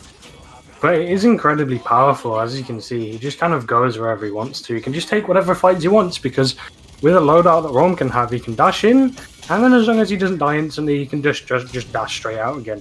He's pretty free. There's not much, there's no counters to him. There's nothing that can really stop him unless a well-placed Damber stun. They got to pick onto the Inara, so point control from worst flank to you is just non-existent. Zin can contest it for a little bit with healing from Damber, but he doesn't get that. And this is going to be a 2-0 for Interstellar here. Yeah, very dominating fashion here as well, and it's so just removing the only champions that can really deal with that ROM straight away is bonking how Rom went down in that very first defense. The only death that Maffa has, for example, was that he was charging up the minigun and BK was standing behind him on the high ground, just throwing bombs at him, stacking them up, and detonating, removing all of his HP. Because in the winning point, in the fight that got the contest for Interstellar, BK was out the fight immediately, completely chunked out. Yeah, we didn't even see them get off the horse and he was already dead. I'm not quite sure what happened, but it did happen. Maeve here is 8-1. She's having a really good game. She's picking up on the damage that this Leon's doing with her presences. And I mean, Ash and Rom, that damage is nothing to scoff at, especially with a Luminary boost. Looking to try and go for the same type of thing again. I mean, BK committing ultimate onto the Rom, that's a lot of ultimates onto this one ROM, and he survived it. He just survived a Maldamba Fear and a BK ultimate, and he's just chilling. He doesn't care. He's still alive. And he even still has the HP to steal a potential quadra kill off Flashy's Maeve as well, to give you an idea. But for Worst Flanks EU, they threw... Oh my word. That was a snipe and a half with that. That was fantastic. Feels bad if you're Worst Flanks EU, but what more can you say about that one? Yeah, I mean, that's just really nice, well placement. They didn't have time to get into spawn, and they just cap it again. This Rom was just like underneath their spawn. He can just dismount whenever he wants. He can get out whenever he wants. There's literally nothing to stop him. Dambu doesn't want to get far enough out of spawn to stun him, because then he's just going to die to Leon and Maeve. So Leon does go down to the Zin, so a little bit of a credit shutdown for the elimination streak. Flashy though, just the bonus damage. Look at that. Takes out the Zin. BK will also fall as well. And the Worst Flanks, for a team that have played this with so much aggression, this is not where they want to be. RKN will take out Flashy and get the flashbang back off cooldown straight the way through time and space. We committed on these spawn doors here, but I think it's going to take something big for Worst Flanks EU to come out of this with a defense. When you talk about the shutdown ultimate charge, nice knocker back off from the BK to get Rom off the map. But you talk about the shutdown. That will do. Yeah. Talk about the shutdown ultimate charge. I mean, Strix is literally the worst character you could have given that to. Because, I mean, a flashbang, it's good, but it's not quite a Maeve ultimate. Leon committing a really nice ultimate onto the Inara. They've still got these picks coming through. Everyone's coming back. They've just killed Inara. I have to commit ultimates here. Damber's ultimate doesn't even go off.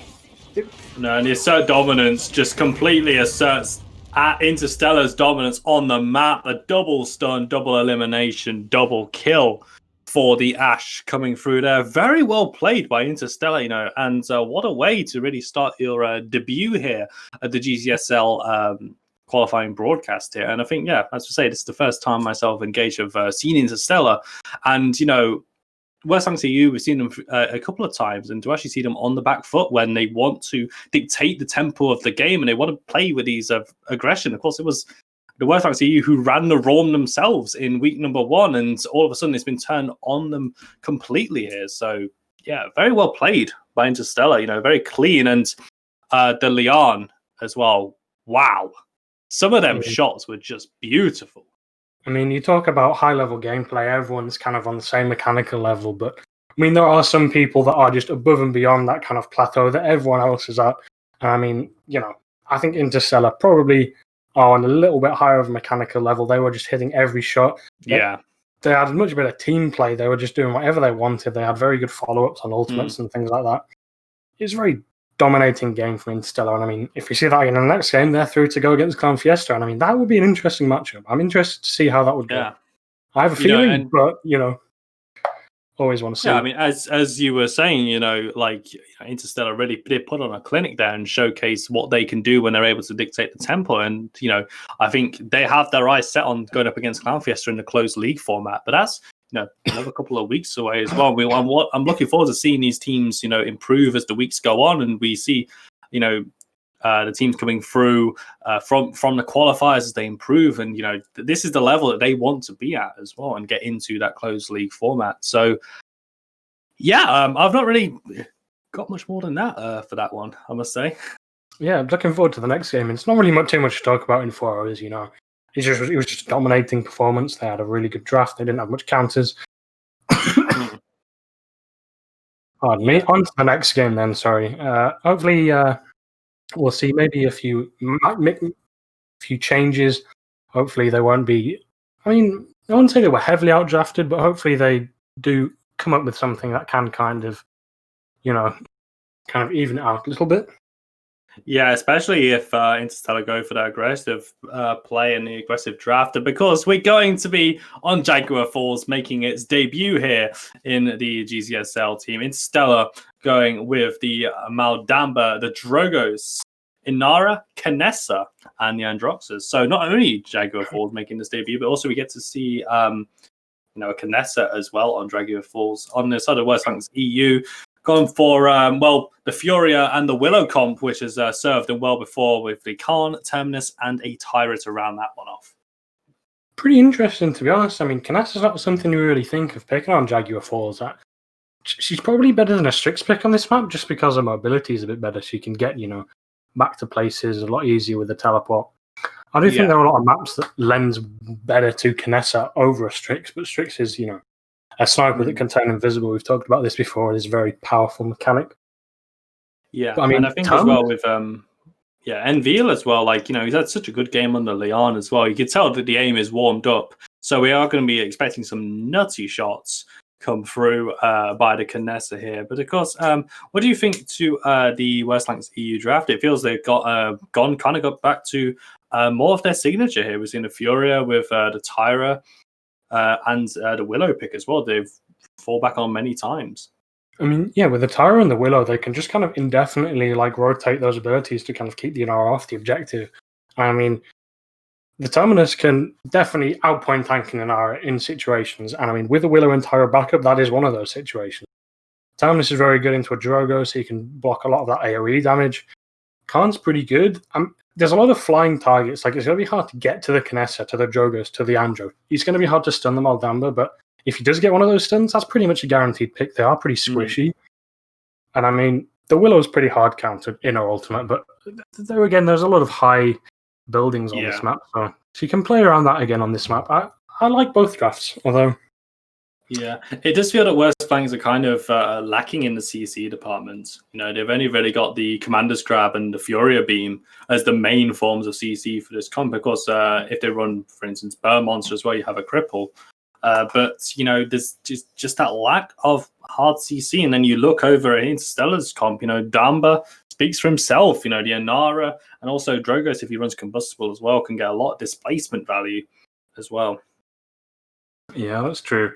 I mean, even if you run Burn Monster on the Tyra, CC wouldn't get as much value, I don't think, into the Interstellar composition, because the only thing you can realistically hit that with is the Inara. I mean, if they could combo, if they can get a stun, maybe Burn Monstering onto an Andro so he can't dash away. But I think if they get a stun onto one of them, they're going to be dead anyway. So, I don't know, maybe we see the R Tyra with the three grenade shots. That might be interesting.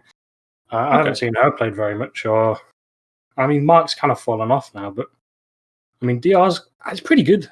Maybe we'll see that. We'll have to go into the game and see. Yeah, Tara's got definitely a few options for her talent choice here, as do most of the games. Of course, this is the final of Week 2 GCSL Paladins North, and Interstellar are on set point here. So we are going to go to a pause, a very quick one, as we sync up and bring you this game on Jaguar Falls, and we look forward to seeing you guys on the flip side. We'll see you in a few moments. Yeah, catch you in a few.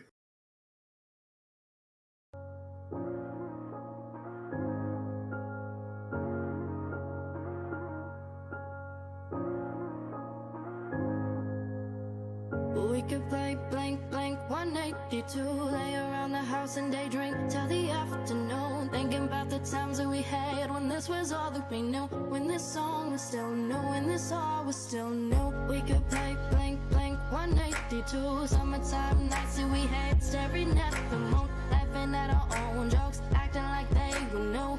We'd only watch cartoons, but loving life is our tune. Oh, oh, that we can never go back to this.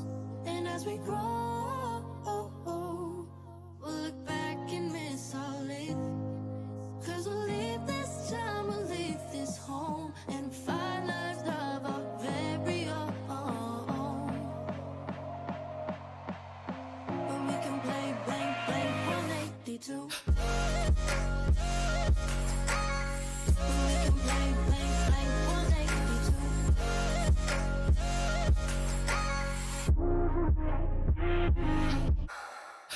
We could play blank, blank 182. Summertime nights that we had, staring at the moon. Laughing at our own jokes, acting like they were new. We'd only watch cartoons, but loving life is our tune. We could play blink, blink 182. Drive around our cars and pretend that we never grew. Sneak out of the house every night. We were young and confused. We never made curfew. There was too much to do. We could play blink, blink 182. Chasing all our drinks with Red Bull and Mountain Dew. Hangover so bad we would sleep until the morning was through. Okay, welcome back to the second and possibly final game of Worst Funks EU versus Interstellar in the grand finals of GCSL North, Season 1, actually. Week 2. Week 2. Yeah, this could be the final game. This could be the game that sees Interstellar go through into the finals versus Clown, but, I mean, we yet to see. Worst Funks could pull a reverse sweep. It'll be interesting. I mean, it would be very on meta for what we've experienced today. It has been a long broadcast. We've had two best of 3 game sets going all the way to the third game as well. It's been quite a long broadcast day, so we thank you so much to everyone for sticking with us as we go through. We've seen some pretty great games today as well. As teams are going to be meeting out here, the Worst Funks looking for an initial pick onto the Inara. It does take a low, but Interstellar are the ones who get first blood. There was a hard commit onto the Inara, and they weren't able to finish that kill. Burn Monster goes down. Oh, not Burn Monster. I didn't think we checked the talents. Anyway, yeah, it is Grenade Tyra, actually. Quite okay, Grenade Tyra, yeah. So Fireball. Okay, we got this. Anyway, pick onto the Antares going down, but there are 2 kills in return for the Worst Flanks. They do remove Drogos and Androxus from the fight. Yeah, he's looking for picks here. At the start, Willow just committed a bit too early. Khan can't really contest. I don't know why he was trying to contest there. It wasn't as if it got him overtime, it just got him killed. And I mean, they're getting a pick onto the Arnara now. No, not quite. They're not going to dive for it, which I kind of like. But they do kind of pull it back, a nice pick onto the Androxus. They are going to be able to take a little bit more control of this objective. I mean, Inara coming back in with full health. Kinessa already has her ultimate charged up. That's just Kinessa for you. She's going to flank. She's probably going to ult. Yeah, she's going to ult here, but she's missed. Oh, she misses the 3 shots. That would have potentially been a kill there. As once again, this is a very back and forth fight here. It's 2 for 2 overall. Maldamba and Drogo down for Interstellar. The removal of the Kinessa. Worst Flanks EU will capture this first point. Very well played by them, and Interstellar now, we've seen how strong they have been on offense. How did they deal with the defense, Gage? Okay, well, honestly, I didn't expect to see that coming, but on the defense, the Kinessa can just sit really far back. If they manage to push up a bit further, she can sit really far back. She's going to be kind of free, I think. It's going to be quite hard for them to get to her. So I think they're going to be able to defend this very easily. I don't think there's really much that Worst Flanks can do about it. You know, Drogos can just like fly around corners with AoE. Andro can just kind of fly around and do whatever he wants. A nice pick onto Maldamba to kind of start it off, though. It is kind of still early in the push, so I might have liked to see them save that overpower for maybe the Kinessa when they push up a little bit far, but we'll see how it plays out. Maybe it was a good plan. Faithlight was committed, and Maffa, just feeling himself, tries to throw a salvo the way the Willow. Kinessa has fallen to the Faithlight, so they do get value out of it. And the Worst Flanks have completely pushed up into Stella. Looks like a bit of a reset call was made there, as Drogo's taken really low. Androxus is going to be the next target. Reversal by some time, as he never steps up into the sky. Has his ult. I don't think he's going to be committing it. There's the grenade launcher shot to remove him there. And Nara is going to be the next target. And for the Worst Flanks, you know, this is a fantastic start to Jackal Falls for them. Yeah, it is. But I also want to bring up what the Drogos just did. They're a very high-level team, I think this team is. And he understood that if he did not jump off the map there, he was going to be staggered out hard because he was kind of in a bad situation. It would have been difficult for him to cross back over to the map. So he decided to jump off the map and avoid that stagger. That's just what high-level players, you know, they can just think about that. But as I'm talking about this... Yeah, it's just going to be easier for them to really defend, because you saw, when the Drogos had to jump off the map, he was quite far pushed up. The Androxus is able to just never step over, you know, be relatively safe away from it. But, you know, Interstellar have been able to hold on here, pick onto the Willow, now turning towards the Khan. A very nice impasse from the Inara to deny the Khan escaping from that one. 15 seconds left on the points here. All ultimates are available for Interstellar. Still waiting on the Faithlight and the overpower from the Khan. Yeah, I don't think they're even going to be able to touch this, if you ask me, but... No. Yeah, no, they didn't quite get there. But yeah, that was a really nice impasse that we just saw. And that might have been the deciding factor between them getting a touch and them not getting a touch. Those two kills were pretty heavily staggered. They had to wait too long. They couldn't get to the objective. They don't have very much movement. I mean, Willow with their ultimate, but I mean, they weren't going to commit an ultimate just to touch the payload. We have seen a lot of nice impasse plays this week.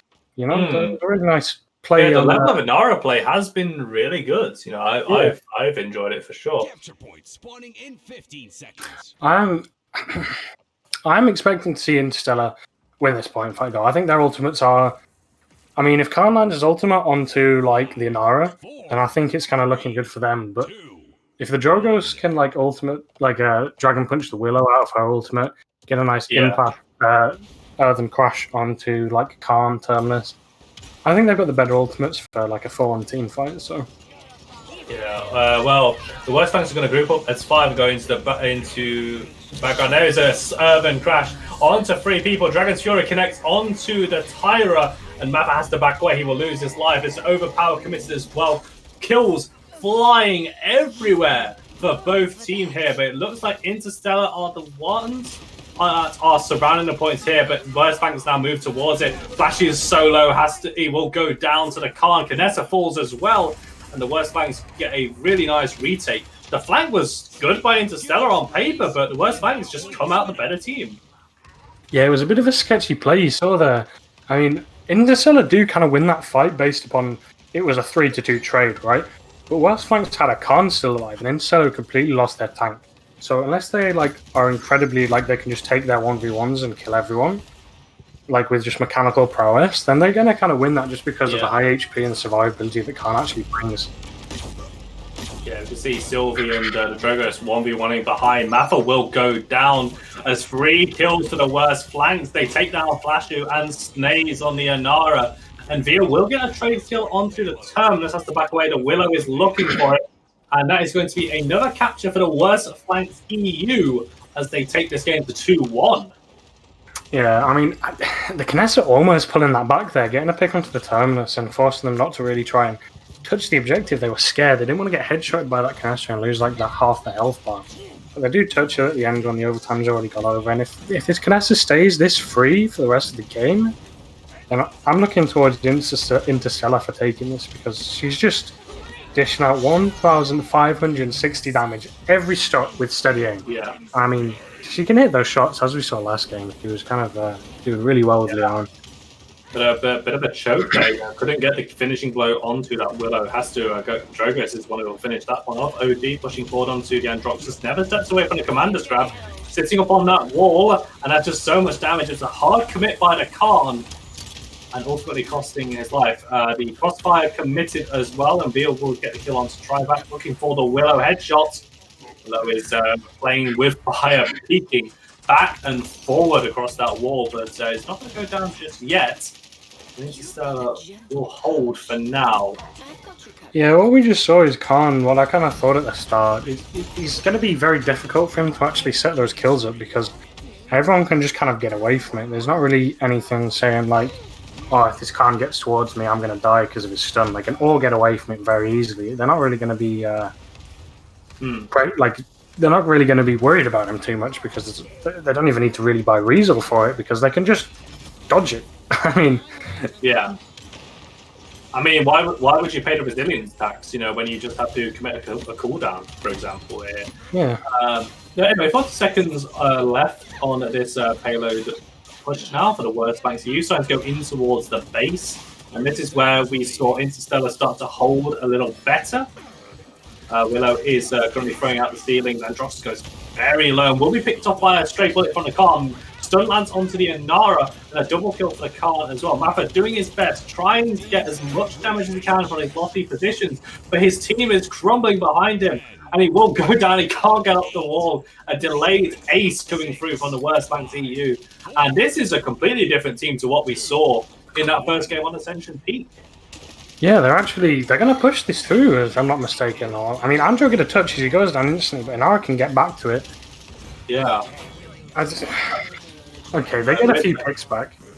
Yeah, double trade there, and Veal's starting to hit the shots on the Kinessa, looking for the Willow. Willow's so far forward, and a successful push by the worst flanks EU, going 3-1 here. And, it is an interesting contrast to what we saw from game number 1. This is the worst flanks. They've gone back to a composition that suits them a lot more, and maybe Jaguar Falls is just a map dynamic as a whole suits them better, but they are doing exactly what Interstellar did to them in the first map. They are dictating the play. They're calling where the fights are going to happen. It's all on the worst flanks. It's all on their terms.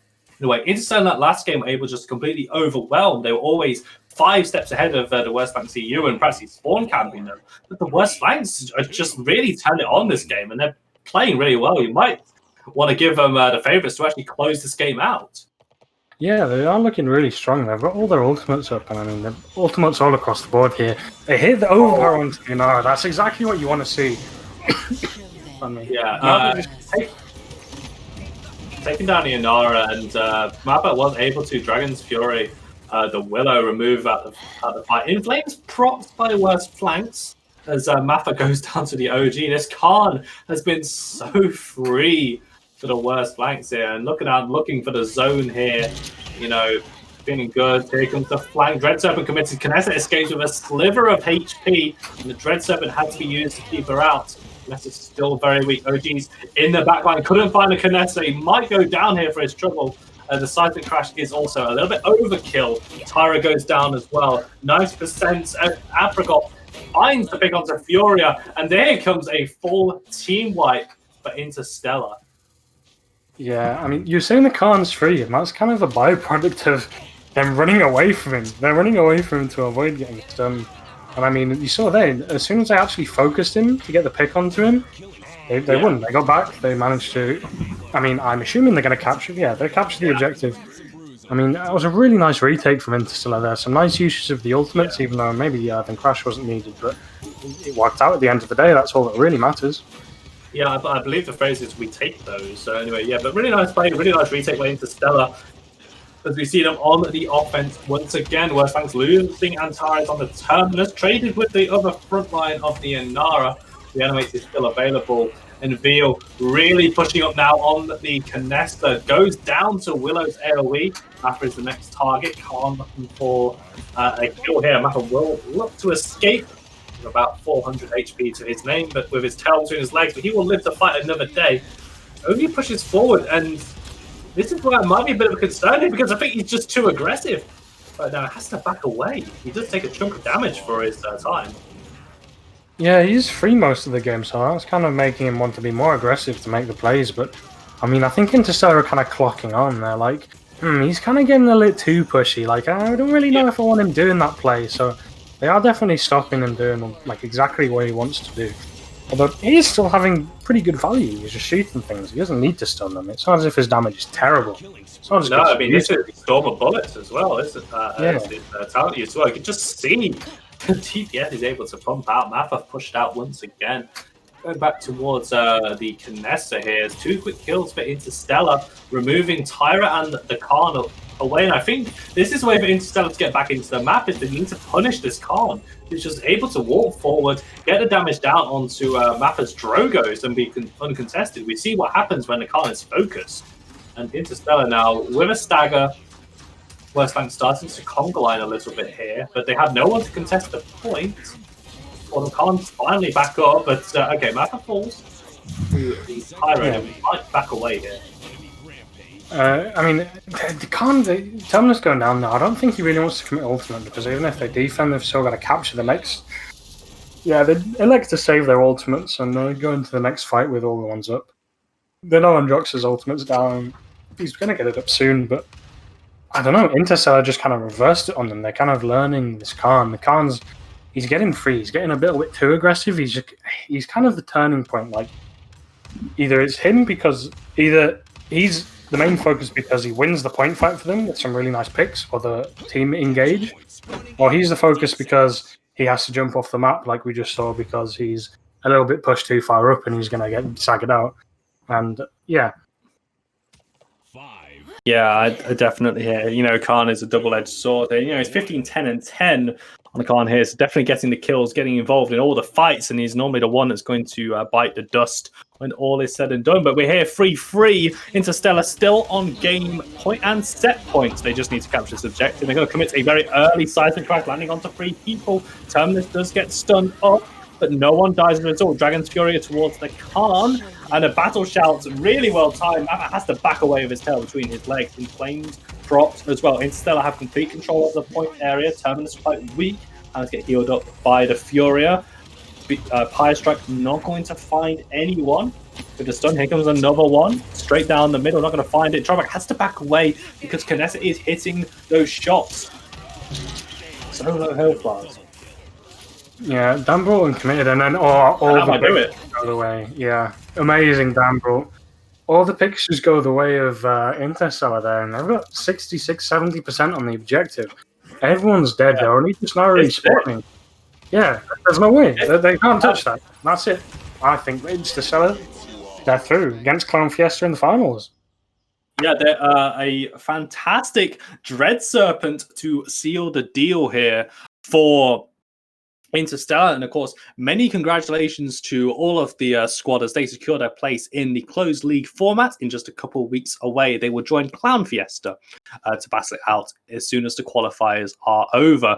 But one thing I do want to bring up as well is that Worst Thanks played super well for periods in the Jaguar Force game. You know, they were 3-1 up. There was some really good team fighting, some good focus fire. And, you know, I could easily see Worst Flanks making their way into the closed league format if they keep playing like that. Yeah, if they don't make it next week, they'll make it the week after. I'm fairly certain they are going to make it. They're a good team. You know they're up there because, as I was saying at the start, the stun from the Khan there wasn't really going to be much value. So they went Storm of Bullets. That's just high-level play. They knew that it wasn't going to get much value from the comp that was picked by Interstellar. So they were like, right, well, we just don't go Vortex Grip. It was a really nice. I mean, like, you know, if you're going against a composition that's going to be flying around, what better to use than just upgrading Khan's anti-aircraft cannon of a SMG? Is that an SMG? I don't know. It's a pistol, I think. I think it's a... It's a pistol and the rest, I think. It's like a CZ from CS. It's like not as fast, but it's, you know, full auto pistol, something like that. It's a really nice final. We brought Overwatch into this. Let us know any other games we could bring into this. I don't know. But anyway, yeah, a really great game to end on there. You know, that was a very back and forth and a complete different series of games that we had from last week when, week 1 games were pretty much 4-0s and 4-2 blowouts. But this time we had best of threes going all the way to game number 3. And even in a 2-game set won by Interstellar, West Bank's going to be easily taking that to a 3rd game and made us cast, a 9th game on this broadcast. But wow. So yeah. Any final thoughts, Gage? I mean, it was definitely a final game that deserved it going to 3-4. I mean, it was a really good week. This is the best week you've had so far. I mean, it has only been 2, but I mean, games actually going on a bit longer. We got the final this week when we didn't last week. I'm looking forward to Clown versus Interstellar in the finals. I'm looking forward to that. I'm looking forward to next week. And I think that's pretty much wrapping the broadcast up there.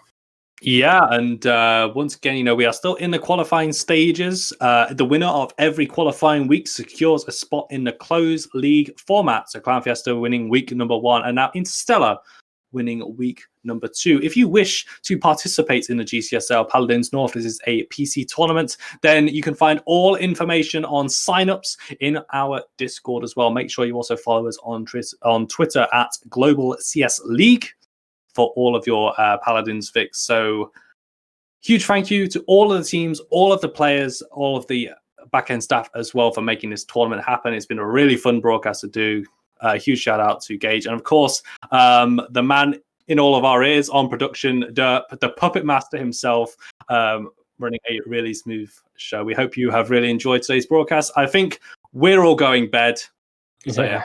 Hope you all have a great rest of your week, and we look forward to seeing you all for the week 3 broadcast next Sunday at 21 Moscow time, or 7 o'clock in the evening for us here in the UK. Take care and have a great rest of your week.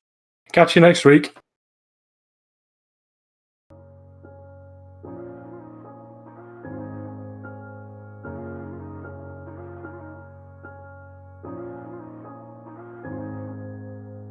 We could play blank, blank, 182. Lay around the house and daydream till the afternoon. Thinking about the times that we had when this was all that we knew. When this song was still new, when this all was still new. We could play blank, blank, 182. Summertime nights that we had, staring at the moon. Laughing at our own jokes, acting like they were new.